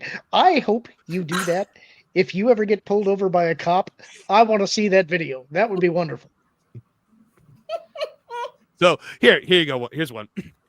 The Tesla takedown is working worldwide. Turns out people really resent an unelected weirdo running our government and creating economic chaos. Hit Elmo where it really hurts, in his big fat wallet. If we hashtag tank Tesla, it's XX, aka Twitter. Hashtag win-win. It just sounds more deranged when you do it as his Joker.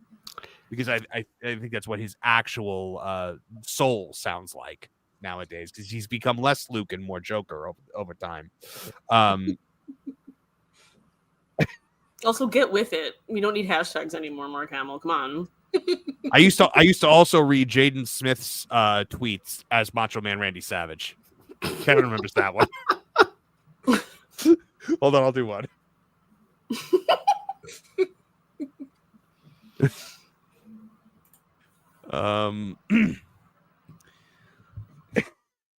Okay, here.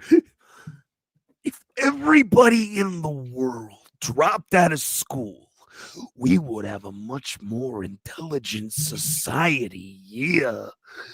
If newborn babies could speak, they would be the most intelligent beings on earth.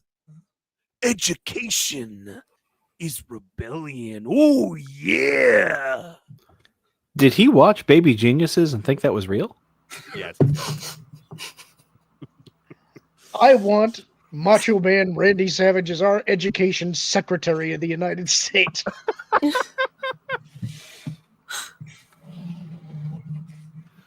Actually, you know what? Gummy Bears actually did win with 45%. So. But unfortunately, the Florida Supreme Court stopped the recount. So. Yeah.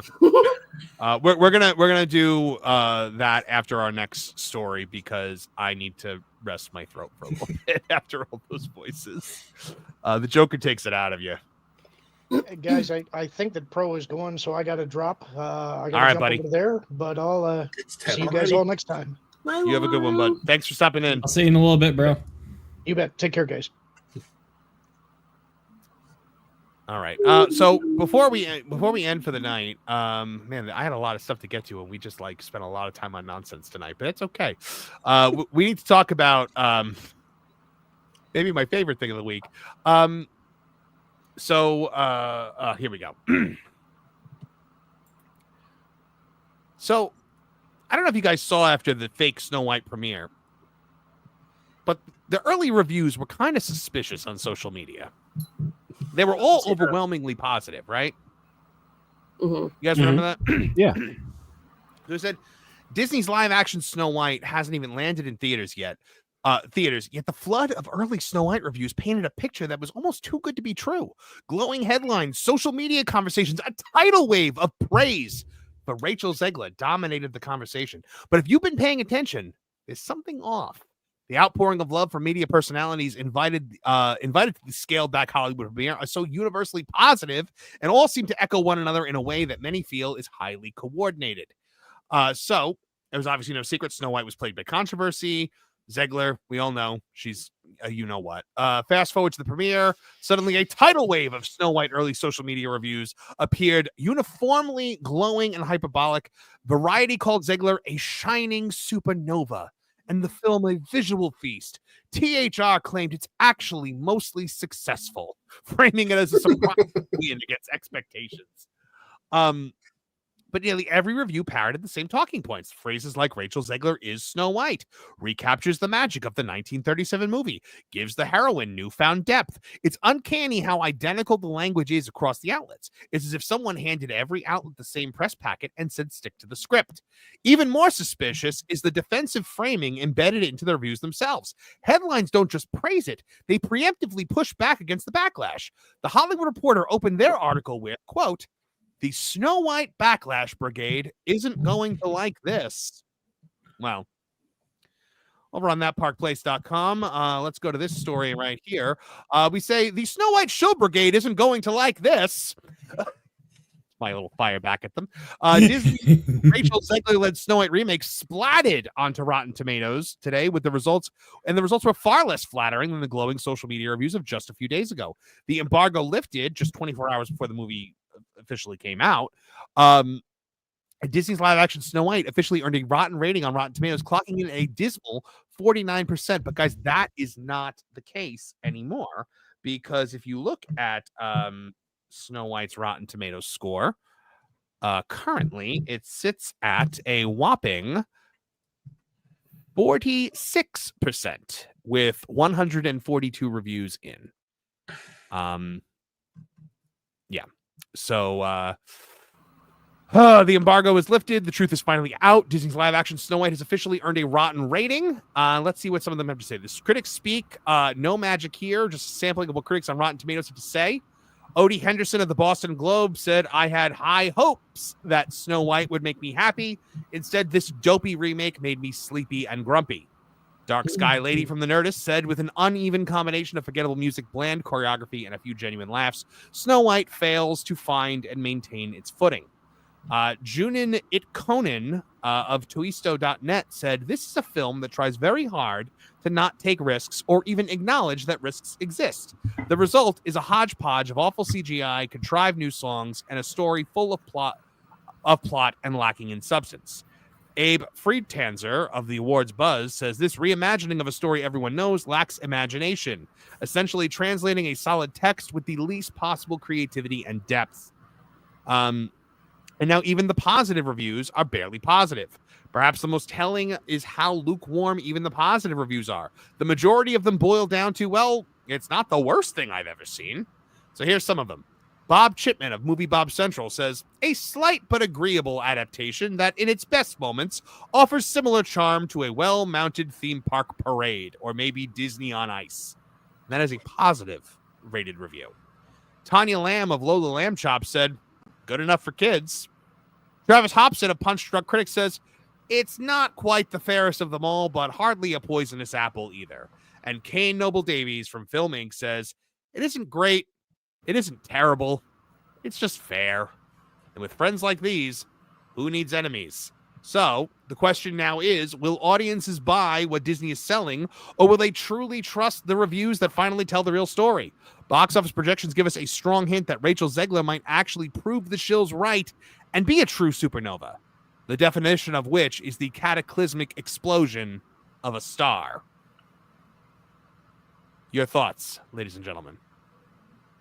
I'm not shocked. I mean, I haven't seen it, so I hate to bash something I haven't seen. Yeah. But I do know the only one of my kids that wants to see it is the kindergartner, just because Snow White is her favorite princess. Yeah. It's so we'll talk about it tomorrow night. We'll go into more depth. I just wanted to point out that the shill reviews came out and the shills were dancing in the streets saying, "Oh no, this does take that, chuds." you know, this is going to be a success after all. Ha ha ha. And no, it is not. Well, I did see that Christian Toto also gave it kind of a lukewarm review, and he's usually more in line with the popular voice. But it was like so many of the reviews were not were just bad. Like even the positive reviews were bad. I don't know. You know what was funny about the deluge of positive reviews was that we all knew that the embargo hadn't been lifted, so it was a little too obvious what was going on. So it just completely and totally just reeked of super duper desperation. Like, we've got to gaslight someone into buying these Thursday night tickets because no one's doing it. Yeah, but did we know simply because we're kind of tangentially in that sphere? True. I mean, I think anyone that watched this could tell that it wasn't Snow White. Anyone that watched the trailers would be able to tell that. And I think that's why there's not a lot of interest in it, because people don't think it's Snow White. Yeah, and again, how many songs did they get out of it? Because the song parodies of the user comment song parodies are more popular than the trailer.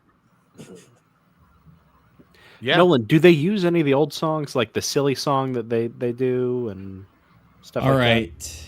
that? This will be a very silly song. This will be a very fitting time, Marv, if you want to get that one clip ready that blames me for things, because this is how I lost my Snow White virginity, was this movie. And I've been wanting to see the original. I was thinking about seeing it again before the show tonight, like for the first time, the OG version, but I didn't get a chance. But I'm hoping to see the original actually in the coming days to get a better feeling, because I don't want to get too much into my thoughts on it since we got the review tomorrow and the review will be during the pro show tonight. But I will say it's one of those to where it's like, I feel like there's a better movie inside of this movie, and I want to get a better grip on what the original vision was for Disney, because I didn't really grow up on Disney. I was in the era of the direct-to-DVD sequels, so I didn't get until Disney till I was an adult. Oh, I see. Oh, it was no one's fault. Oh, okay. I'm sorry. Well then, problem solved. I'm just waiting. I was literally sitting there with my finger over the button. I didn't like that we couldn't see the subtitles. Oh, I see. Oh, it was no one's fault. Oh, okay. I'm sorry. Well then, problem solved. But I can answer you, Martin. The Seven Dwarfs song, the one they sing, I'm pretty sure that's from the original. So, Hi-ho. Well, I'm sure they did Hi-ho, but there's a song where they sing a song about how silly the song is. Oh, the tune is dumb, the words don't mean a thing. I don't think they did that part. No, I don't think they did. Yeah, I'm sure I know someday my prince will come is not in there. All right, so we got some more super chats before the song, and then we're gonna be out of here. John Williams from 499 says, Tony Khan says, "Hey, you're not supposed to bully me here, monster. This isn't the wrestling channel." Yeah, I got Tony Khan caught a stray tonight. Rabid Wolverines LC Killer 17 for $5 says, "I'd rather go to a Monster Jam show instead of a Disney park." That could be fun. Monster Jam's fun. John Williams for $5 says, "Beau will say, 'Hey, monster, heard you've been sick. You poor thing. I got the perfect cure for you. It's in my Bonely fans.'" You and Cumia gifted one Tooney Town TV membership. Thank you very much. And LK for $5 says, "Who knew that the person actually responsible for the success of the MCU was Ike Perlmutter?" If Kevin were here, he'd be giving you a standing ovation, but he stepped away for a second. Of course, right? It's great timing. Yeah. And the artist formerly known as John Cuckass JD LLM, member for 2 months, says, "Nolan, did you see Snow White yet? I am going now." And yes, Nolan has seen it, right? Yes, and I'll tell you, John, it is an experience. It is the most the Snow Whitest movie. Yeah, I'll give you that. It's Snow White. Snow Whitest movie. All right. Well, I think it's time to do some gummy bears because it won the poll. You guys ready for this? Yes, I am. All right. So I'm gonna have a backing track, obviously, because I need that. So let me just hold on. I'm gonna play the intro and then tell me if you can hear me above it. Or it's gonna play. Can you guys hear me above this, or do I need to turn it down? Yeah, I can hear. Yes. Okay, cool. All right. Hold on, take a drink. Water would be better. There we go. All right, here we go.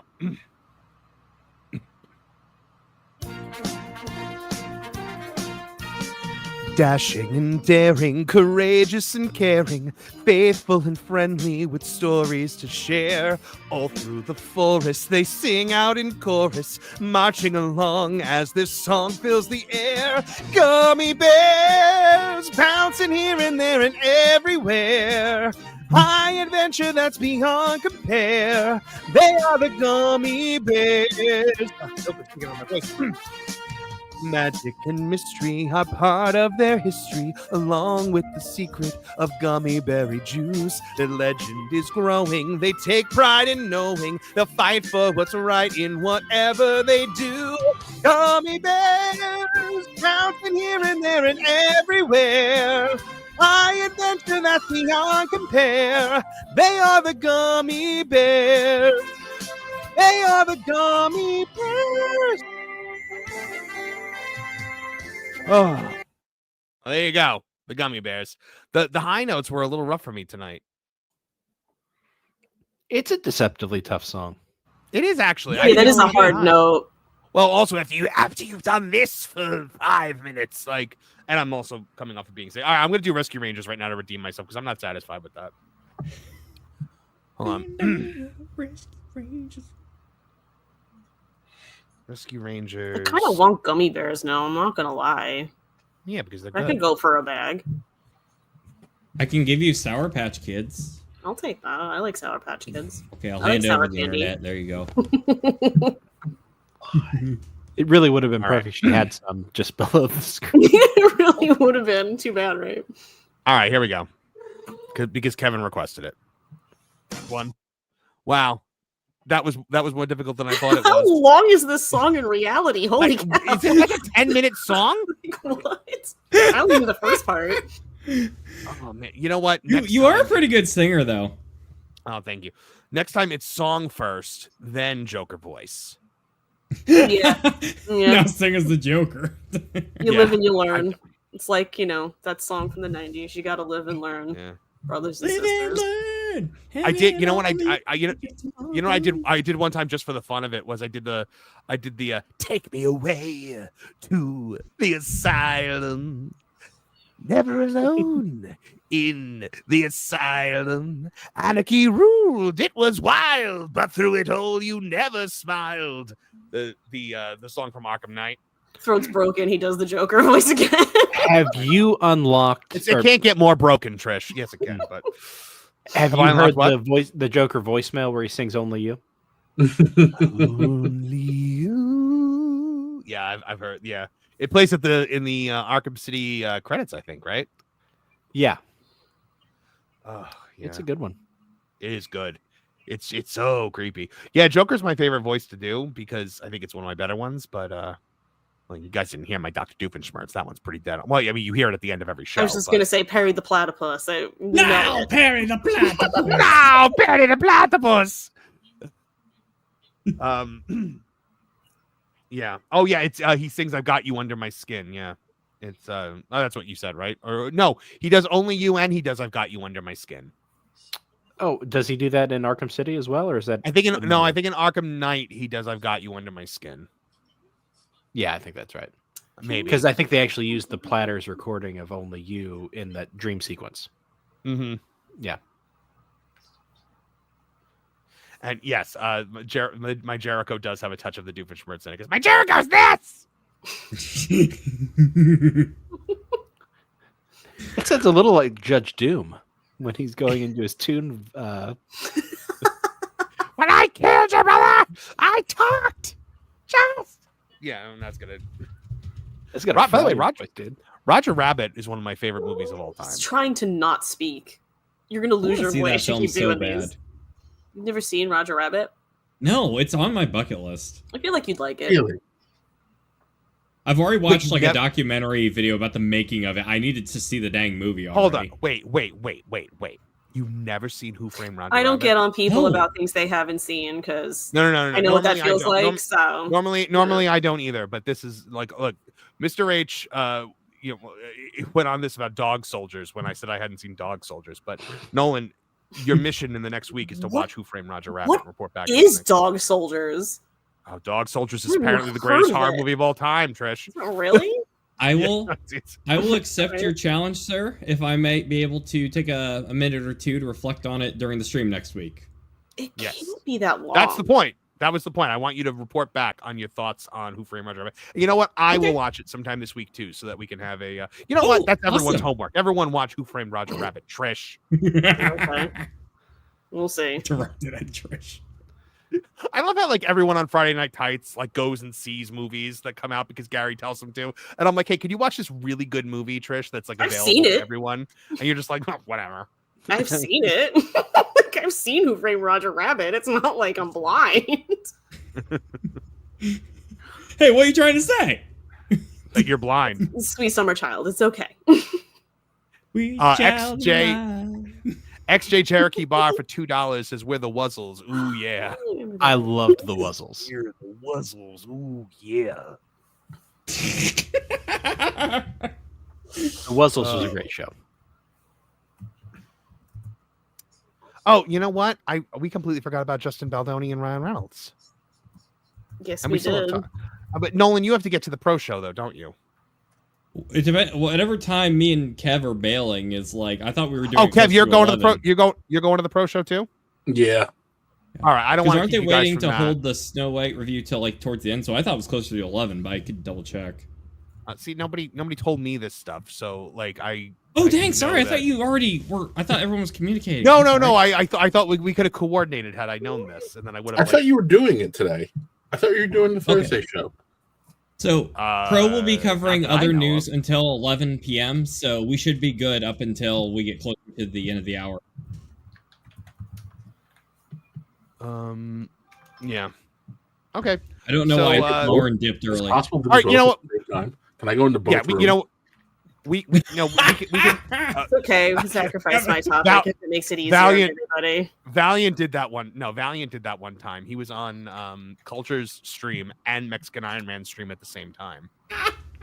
Because Mexican Iron Man was mad that he wasn't on Culture's stream, so he started his own rival stream, and Valiant was on both at the same time. I think I remember that. Now I remember that. Sounds familiar. Hold on. Let me find the Justin. Like I said, and I know it's Kevin's topic too. But yeah, no, I agree. So we're gonna do it. We're gonna still do it. If it needs to be sacrificed, I get it. It's real life. We're not gonna sacrifice it, Trish. So the Ryan Reynolds Justin Baldoni feud explodes as Ryan Reynolds calls Baldoni a predator. He did. I didn't hear this. The $400 million lawsuit against him in White Blake. Not only did he call him that, he doubled down on it. It's just there you go. Legal showdown between Ryan Reynolds and his wife Blake Lively against Lively's It Ends With Us co-star Justin Baldoni has officially hit a boiling point. On Tuesday, March 18th, Reynolds and his legal team filed a motion to dismiss Baldoni's $400 million defamation lawsuit, throwing some serious accusations of their own into the mix. At the center of the Ryan Reynolds-Justin Baldoni feud is Baldoni's claim that Reynolds privately referred to him as a predator. Baldoni argues that this characterization damaged his reputation amid the ongoing drama surrounding the production of It Ends With Us. But Reynolds' legal team is making it clear they're not backing down, and here's where it gets interesting. Quote, the entirety of Mr. Baldoni's case appears to be based on Mr. Reynolds allegedly privately calling Mr. Baldoni a predator. But here's the problem. That is not defamation unless they can show that Mr. Reynolds did not believe that statement to be true. Attorneys Mike Gottlieb and Ezra Hudson wrote in the motion. The complaint doesn't allege that. In fact, it suggests the opposite, that Mr. Reynolds genuinely believes Mr. Baldoni is a predator. This is fascinating to watch in real time. I am not even going to lie. What is to be gained by saying any of this? Reynolds' motion further references allegation from his wife, Blake Lively, who has accused Baldoni of inappropriate behavior and retaliation. A spokesperson for Reynolds took an even stronger stance, framing Baldoni's lawsuit as a baseless attempt to go after Reynolds for living the very principles that Baldoni promotes in public.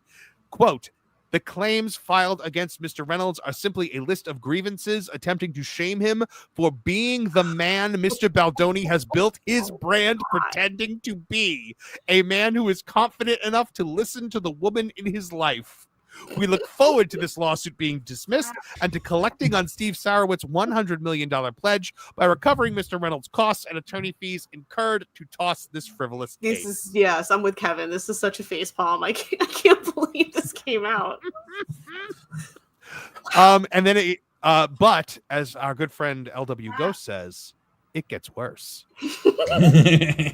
Did Ryan Reynolds quietly admit that Nice Pool targets Justin Baldoni? Motion to dismiss lawsuit skirts the issue. So, among the claims is that the Nice Pool character from Deadpool and Wolverine, a character Baldoni claims was designed to mock his public image as a self-styled male feminist. And based on Reynolds' legal arguments, it's clear the actor isn't confirming or denying that the character was based on Baldoni while standing firm in his First Amendment right to parody. For those following the Hollywood drama, the inclusion of Nice Pool, obviously we know all this. According to Baldoni, Nice Pool was yet another piece of the puzzle meant to discredit him after lively accused Baldoni of inappropriate on-set behavior. In the motion to dismiss, Reynolds doesn't deny that the character's satirical nature. In fact, his lawyers make it plain that Baldoni's outrage over Nice Pool is, in their words, nothing more than thin-skinned and legally irrelevant. So, aka, yes, it's about him. Yes, Reynolds' team argues that parodying Baldoni's public persona, even if done unflatteringly, is constitutionally protected free speech. They're actually right here. They contend that Baldoni's complaint amounts to little more than hurt feelings, which does not give rise to actionable defamation or any legal claims. Again, they are correct. But it's like Canadians have rights. No, I don't think they do anymore. More strikingly, Reynolds' attorneys underline the fact that Baldoni has made a career out of publicly branding himself as a male feminist and advocate. His books, podcasts, and TED Talks focus heavily on challenging masculinity norms. Reynolds' legal team argues that when a public figure voluntarily crafts such a public image, they open themselves up to parody and criticism, especially from satirical media like the Deadpool films. In essence, Reynolds' defense boils down to the principle that satire, no matter how biting, is not grounds for a multi-million-dollar lawsuit. Are you listening, Tony Khan? Because he's right. The motion also notes that Baldoni's legal filings never establish any actual damages stemming from the Nice Pool character. While Baldoni alleges reputational harm and emotional distress, Reynolds' lawyers point out that parody, especially in the context of a clearly fictional superhero film, does not meet the legal threshold for defamation or personal harm. Interestingly, the motion makes it a point to separate Reynolds' support for Blake Lively's allegations about Baldoni's contact on the set from the satirical nature of Nice Pool. According to Reynolds' team, the character was not part of any coordinated campaign, but rather a creative decision made independently within the broader, irreverent tone of the Deadpool franchise. Baldoni's attorney, however, remains undeterred. In a statement following the motion to dismiss, Brian Friedman accused Reynolds of continuing to use his Hollywood influence to bully Baldoni and the Wayfarer Studios team, suggesting that Reynolds' public mockery has real-world consequences beyond satire. He says Mr. Reynolds can appear on as many sketch shows as he wants and feebly try to make light of this current situation, but we will not stop until he is held accountable for his actions. I mean, he's making it sound like, oh, he's being sued for this parody, when I really thinking it's more about here's another thing that they did that A, shows their character, and B, is, just another jab. Like, I don't think that's the crux of what he's doing. It's just part of it. And they're trying to make it like he's just being thin-skinned about this parody. And it's like, no. It also sounds like this is a response to the narrower issue of if Ryan Reynolds committed an act against Baldoni that rises to the level of lawsuit.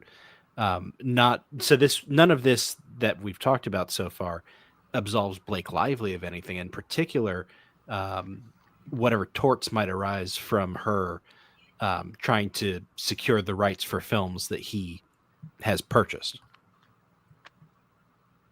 Yeah. Sometimes I wonder if that relationship is going to last past this. But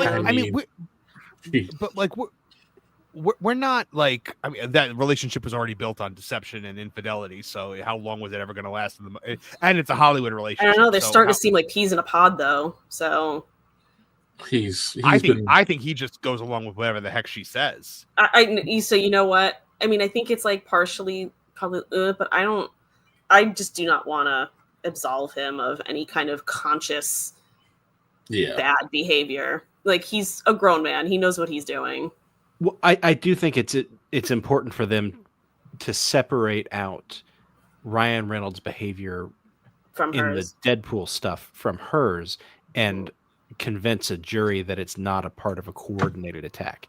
Because if it is a coordinated attack on his business interests, then it's something other than just free speech.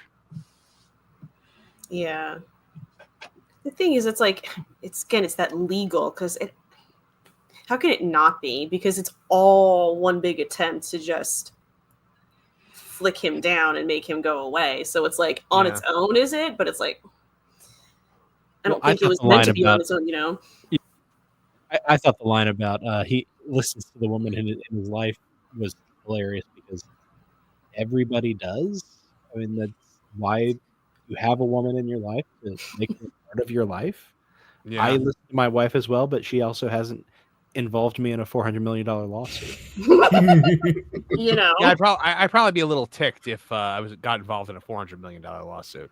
So here is the line from the actual complaint about the nice pool thing.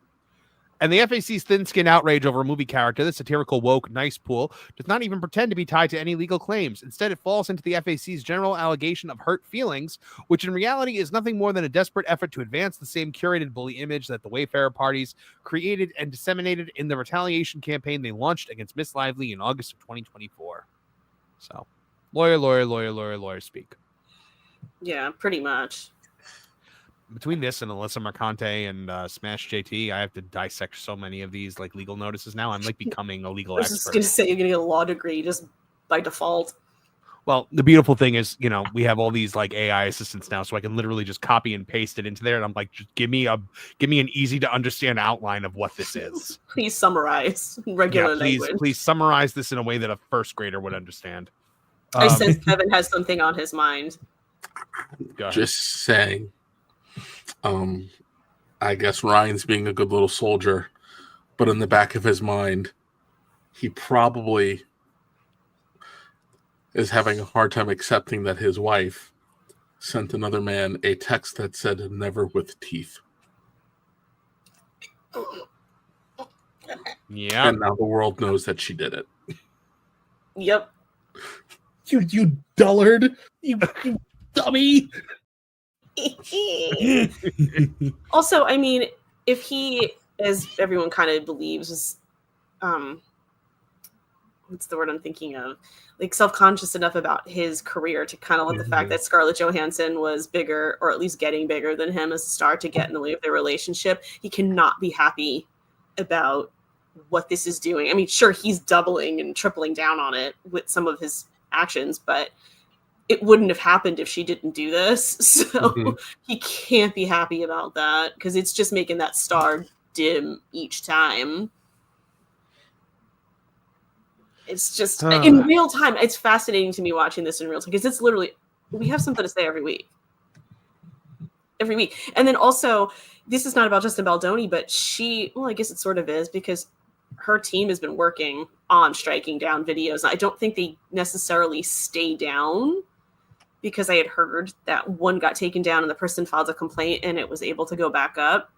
But they're working on it, trying to get, and it's innocuous stuff too. Like, one was a woman in a Texas hotel, and Blake Lively came in for that South by Southwest thing, and she was just sort of filming. Like, it wasn't like this in her face, and it wasn't anything's going on. And like, she's like, I don't know how they found me, if they saw on the surveillance camera that I was filming. She's like, but the next day she was being watched by Blake Lively's security, and that Blake Lively came up to her and started being like, hi, who are you? And like harassing her almost. And part of it, she thinks, is because Blake says, and like notoriously, she doesn't use nannies. It's just her and her children, but she had like 4 nannies with her at this. And it's like, that goes against that whole, plus it makes her look like a liar. But yeah, this has been like a thing going around, that she's like working really hard to just keep my wife's name out of your mouth. Like, that's what it feels like. Do you know what I mean? Like, she's working so hard at that, and it's like, just makes her look guiltier. Well, we are seeing the Will Smithing of Ryan Reynolds. Yeah, that's a good way to put it. Because it's like, I mean, that one was keep my name out of your mouth, because it was directly her, but still, like, you know. But yeah.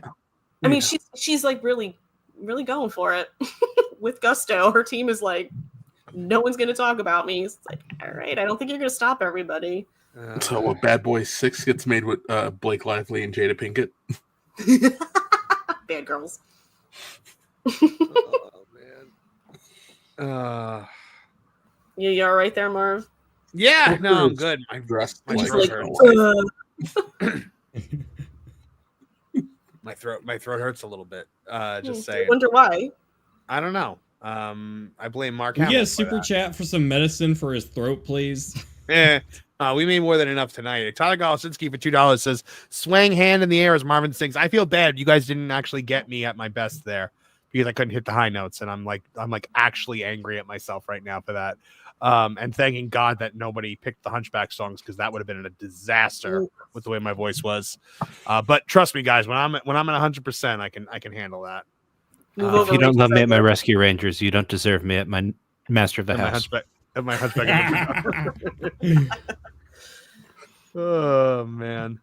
I actually have a version of the Les Miserables confrontation that I recorded both sides of. So it's me doing both sides. Yeah, I'll play it for you sometime. But anyway, guys, I think that's it. Anything else to add about Blake Lively, Ryan Reynolds, Justin Baldoni?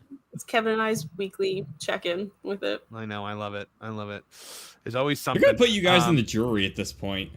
They don't want me on the jury. Look at this. Erica says, "We have an 11-year-old in the house. This shit is literally more middle school than the stuff she brings home." Yeah. And it's grown ass people. Ryan Reynolds is on the wrong side of 45. Multi millionaires too, who are just doing this Gossip Girl nonsense. Well, they're making it so they're not gonna be. Well, Gossip Girl, she would know. All this over a D-lister. Well, so so I have one final question to you guys, because a friend of mine said this to me today, and I was like, really? He said, "I think Justin Baldoni, his career is over because he's not worth the trouble for studios now, and he involved Disney in this." No, because as of right now, Justin Baldoni hasn't done anything.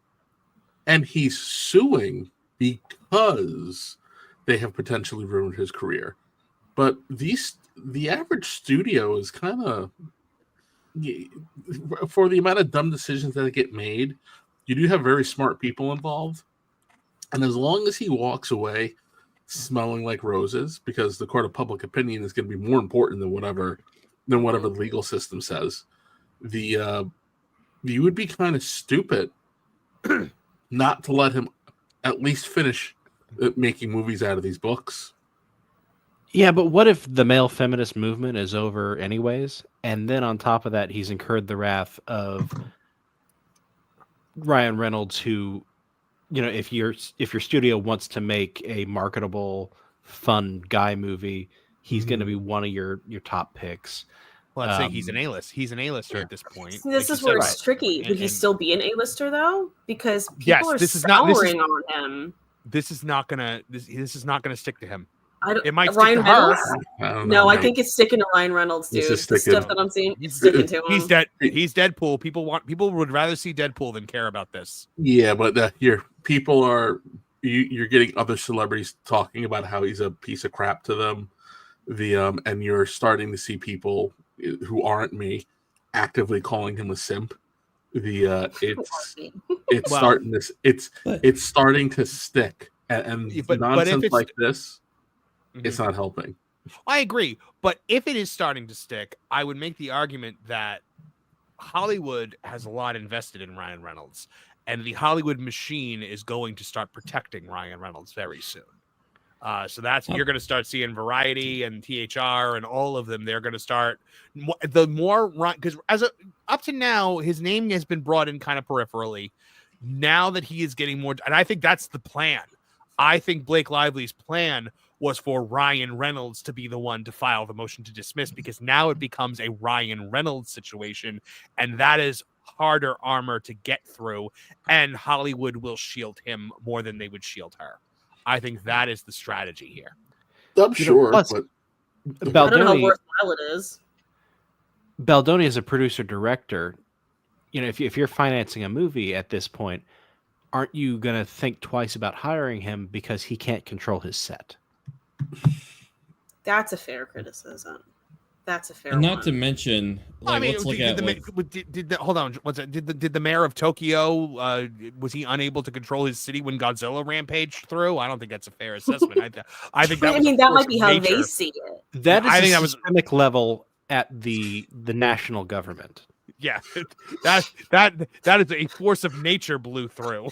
Martin, there like, was nothing. seriously dissecting it. Go ahead, Nolan. Oh no, I'm with you on this one because I really think with the way Ryan Reynolds has his reputation right now, honestly, let's be real, it's gonna happen. When he eventually divorces Blake, I bet he's gonna play the victim card. He's gonna be like, "Oh my gosh, she was so nasty to me, manipulating with all those things," and with his rep he still has. Now, if we start slowly seeing other things trickle in about toxicity on the set, like maybe instances, then he could be in trouble. But I think if it's just this, I think he's going to be okay. I will say in my circles where I go and get my intel, people are talking about that they don't like him. So, I mean, granted, that's a specific set of people. I understand, but it's out Smart there. People. It's out there. I'll put it to you like this, though. The proposal woman went to go see Deadpool because he was in it. If you lose them, Deadpool loses half of his value. Yeah. I don't know about half. Well, okay, yeah. I'll a give percent. I'll give you a decent percentage. I won't give you half, but yeah. But that's going to still be a decent. Still going to be a decent chunk. He needs to do what he has to kind of save his luster because, we gotta. He's not going to have the opportunity to make the proposal to resurrect to re-resurrect himself. Well, the other thing that I keep hearing people say now is he does the same person in every movie, which is like he does. Sure, yeah, I know he does. But once people start saying it, that starts becoming a little bit of an undercurrent. That's a problem because that means people are getting sick of it. Chuck Norris plays the same person. I go for it every time. But that's Chuck Norris. I mean, come on. Yeah, you can't compare mortals to Chuck Norris. Yeah, De Niro, Pacino, Schwarzenegger, Nicolas Cage. I'm so mad that we didn't get him as Baron. But remember when Pacino met with Marvel and we were like, oh my god, he's gonna be Baron Mordo. Actually, that's kind of an interesting comparison because everyone you named is like these kind of action/drama, like tough guy things, and it's like Ryan Reynolds isn't that. He's like this goofball, and I wonder if what you're the same a lot in makes a difference as to how willing people are going to be to continue to see you do the same thing over and over again. I think it's a little harder when your thing is comedy. Well, you look at De Niro. De Niro fell into the tough guy roles. That's not how he started, and it's certainly not how he was brought up. No, it's not how he was brought up. Is it not how he was brought up? No, he was like artist colony kid. Mm-hmm. Oh, really? I never knew that. He came from money too, didn't he? I think a decent amount, but not huge. I think his father was a remotely accomplished artist, right? Yeah. Of all those mobster movie guys from his era, Pesci is the only one you wouldn't want to deal with. Yeah, I've heard that. But he probably is the one you want to work with. Yeah. I heard he's a professional on the set, but yeah, he's probably a guy that would, And his Oscar speech was the best. Well, what did he say in his gets Oscar off the stage? He's like, it's my privilege, thank you, and just leaves. The anti-Adrian Brody. Fantastic. I love that man so much. That's why I loved when I finally saw Goodfellas, I finally understood the Goodfeathers from Animaniacs like 10 years later. And I was like, blowing your mind in retrospect. And I was like, oh, that was actually brilliant every single time. Because I used to be like, I don't understand what is the deal with these pigeons. And like I thought Pesto was funny when he goes, that's it, Pasta Mazur. Like it's something probably only you and I are laughing at. I love when people, I love when non-Italians see it on a menu and they're like, "What's pasta fagioli?" Fagioli. We're like, That's not how you And say they're it. like, no, it's pronounced. I remember I said it's pronounced pasta vazul. They're I like, walked in on "Ow." that conversation once. I walked up to the bursar's office in college, and they were having this debate, and they were like, "It's fagioli." She's like, "It's fazul," and I went up to one and was like, "It's pasta fazul." She was like, "Thank you." It was very funny. Like trying to explain to my Asian in-laws that it's pronounced pasta vazul, and they're like, "How?" It's like in what How is way it that these gabagool? letters what way that these letters are arranged can you This is how we possibly get that do. from? I had to explain a menu once to somebody. It said chitterlings, and I'm like, no, it's pronounced chitlins. Yeah. It's gosh, yeah. That's how you know someone's Italian, the way they say things like that. You ever have brajol? Yes. Oh, it yes, was so it was- good. That was my grandfather's specialty. Yes, I love me some brajol. Okay, so how do you I'm pronounce almost it? hungry. Bolognese? I say How do you say bolognese. Yeah, same as Marv. That's not one that gets bust out in my world all that often. No. And that, like, everybody says gabagool. It's not gabagool. It's kabakol. I Like, know, it's- but it comes out gabagool. But when you say it Have you ever fast, 'cause seen the it's- word, Nolan? it's Like the pronounced- actual name of it's- it? The word is think so. capicoli. And Right. you say it fast, it's Capicola. Right, but with the way it all comes with the accent and everything. But I think the each region of Italy has its own pronunciation of things. Like for instance, around like Trieste, it's entirely different than Sicily, and the Sicilian accent does hit that C like a G. Because Sicily's not Italy, right, Kevin? Kevin's boss, old boss, it's not Italy. Sicily's not Italy. I mean, it's technically not. But It is Sicily, yeah, but it's a shared language. as a Sicilian, I will tell you that I am both Italian and Sicilian because half of my family is from Italy and half of my family is from Sicily. And people get So- it's like, but it's Italians who say it and Sicilians who Yeah, say it. no, Like, because- how could you say that? It's like, but we're the ones who say it. Here's the thing, and this is how I got those blue eyes that Lauren was talking about, because Sicily Smoldering. is the single most conquered piece of land in the history of the world. Italians aren't all olive skin and dark hair and dark eyes. My whole family from Naples is fair skin. My grandmother had strawberry blonde hair. Like, but like everyone has owned Sicily at some point. Every Oh, yeah, no, single, I see what you're every, saying, every but country. So could like be your every, Italian so like genes people. in you. Could be Sicilian. Could be. Has Doofenshmirtz owned it? Well, He's yeah. more focused on the tri-state area. Yeah. Try Sicily area.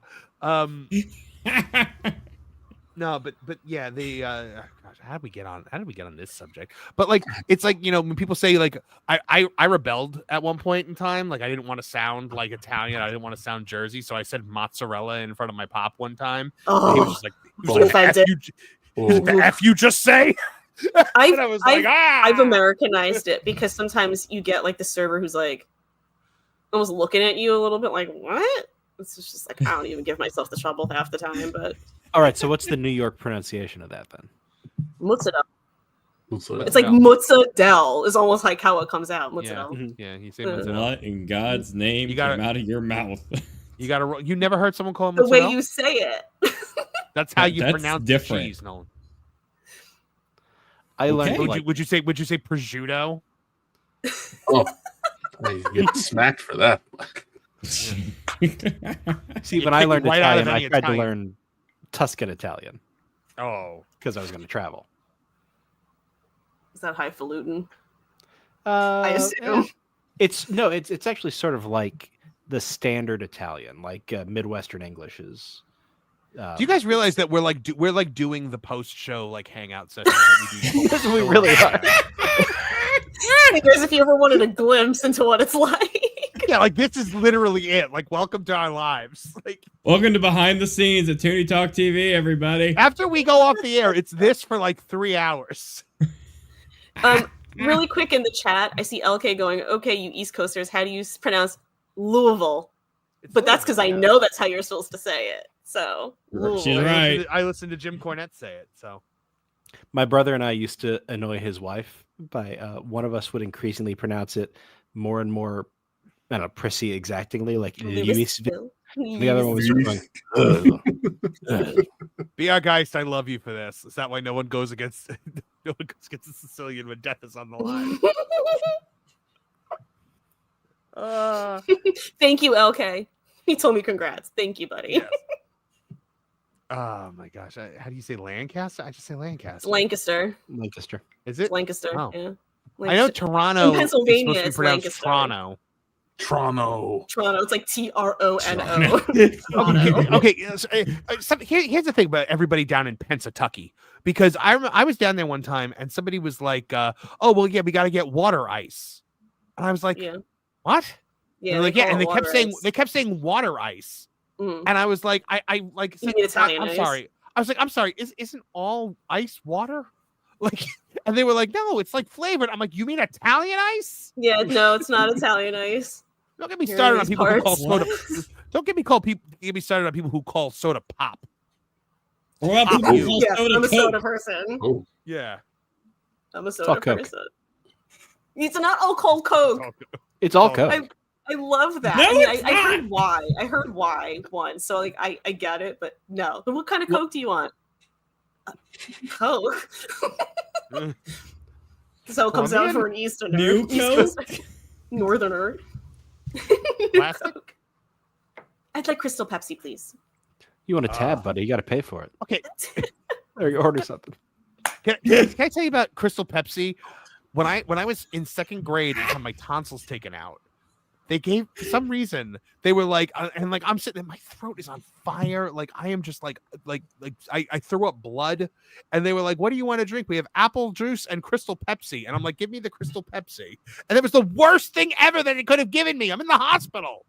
Like No one in my as a second family. grader, I said to my mother, No one in my I said to my mother family can recently- take. I said, "Oh, no." I said to my mother recently, like, do you remember like when I had my tonsils out and I threw up blood?" And she's like, "Yeah, no, you don't forget when your child throws up blood in front when your second grader throws up blood. It's not a thing that ever leaves your memory."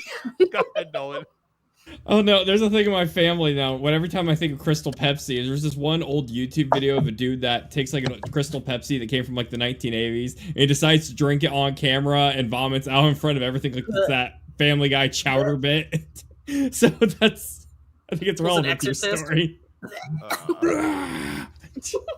All What right. is Well, it, I Team think America? The puppet? Okay. no. My favorite is when Brian Griffin, like after he finds out that he did it with Quagmire's dad, and he throws up for like a minute straight. I've timed it before. Like, it just keeps going. There's the new clip. What a Oh, I great gotta note clip to end that. on. Oh I gotta God, clip no. that. Hold on. I gotta make a note. Cobra Law. Lies. And Brian throwing up. Brian puke. There we go. Not enough people say barf anymore. Barf. Like people Oh, say don't puke forget about, or throw up. I'm like, no, you gotta say barf. Like, Mercedes. So nice. can go with Barf, Garth. don't forget about Chili Willy. Oh yeah, you could go with Garth and be like, if you're gonna spew in this. Barf is so All right. 90s. Sorry. it was, but we're bringing it back, guys. Yeah. All right, let me just make sure we got all the super chats. Fantastic. Thank you to everyone tonight. This is a huge, great night. If you guys make sure that you, you know what? Actually, I did not know Pro was going live tonight, so I didn't set up a redirect. Let me do that really quick so that I can send you guys over to the Pro show so you can follow Nolan and Kev over there. Come with us. While I'm doing that, Martin Stone, tell the fine folks at home where they can find you and everything you're up to. Well, you can find me doing a members exclusive podcast over on That Park Place. This week, tomorrow, we are dropping theme songs of all things, actually, since we had a little theme song show tonight. Trish, Nolan, Hangry, and I all talk about some of the great theme songs of the past. But we have also released the third of our episodes free on the T3PO channel. Fantastic. And what was that? Oh, Reebok pump sneakers we talked about. Kevin knows what the awesomeness of Reebok pump sneakers. I had Reebok pump sneakers, like everyone did. I played basketball a day in my life. I had the little basketball pumps. All right, Nolan, where can folks find out more about you and everything you're up to? Well, like Martin said, I'm part of the Lost Guys. We have the new episodes coming around here. I spent a good 2 evenings here recently, like for several hours, working on a whole 2 minutes of that dang video I keep promoting every stream. So that Lost in the Files on Video Game Mysteries and Mario 64 Evil AI, it's coming. I promise you, you'll get to see it one day. So find it on my channel at Nolan Thunder for my series Lost in the Files. All right, Trish, what you got going on? I'm distracted because I was putting the link to the Lost Guys in there, but you guys know my usual things. Lost Guys, here, run-ins. Got a lot going on. Great. Kevin Apollo, I mean, we're going to be following you over to the Pro Show in a second, but where else can folks find? You can follow me on the Twitters. It's there. Where is it? The other side. Other side. Yeah, other side, Kevin. Oh, be free. Sorry. No, Kevin, other side. Wait. What? Your other left. Yeah, now there we go. Okay. Yeah, sure. That was fascinating. Thank you, Kevin. You're doing like the ET, man. oh my God. We were at Universal. One more thing. We were at Universal the other day and we did the ET ride, and I was going, Steven, trouble. Like, we just kept saying Steven. So before I run, so because we're talking about 90s nostalgia, on my Instagram feed, an old and living color clip popped up. So I showed my daughter what we used to laugh at when I was a child, and it was a handyman. It was a handyman in living color short, and she looked at me. I think first she was disgusted, and then she found it funny, and it just totally did she find degenerated. it funny, or did she find you funny? Oh no, she eventually found it funny. Oh, good. But she was baffled at the fact that we were allowed to laugh at something like that. Yeah, it must have blown her mind, right? Oh, yes. All right, guys. And you know, for me, make sure you're checking out thatparkplace.com every single day for all the news that should be fun. Entertainment news. We got TV, we got movies, we got video game stuff, theme park stuff. We're going to do a member stream tomorrow from Disney Springs, more than likely. And we are also, going to be putting out, I was feverish in the beginning of this week, so I wasn't able to do any videos at the beginning of the week. But I will be doing some more videos, and we will be back tomorrow night, 8 p.m. for our Snow White review live stream. So make sure you guys join us for that. Can't wait to see you guys there. I'm also always on the Pro Show on Tuesdays and occasionally on Thursdays. I appear on Morning Magic on Tuesdays and Thursdays. Also on the Hcast for Mr. H Reviews every Thursday afternoon. So make sure you're checking those out as well. Well, all right. That about does it for this week. From all of us here at the Tooney Town channels, I'm Marvin the Movie Monster. Now get out of here! Now, Betty the Platypus, feel the wrath of my thank you-inator! Thank you, you piece of trash. Thank you. Thank you. Thank you! Oh, I suppose you want me to say thank you. Well, you know what? Saying thank you is like jobbing. Thank you! I got a little message. Thank you. Ooh, yeah! Oh, thank you! Oh, thank you! Thank you! Thank you! Thank you! Thank you! Thanks? For what? Hi-ho, from all of us here at Tooney Town, thank you! And viewers like you. Thank you.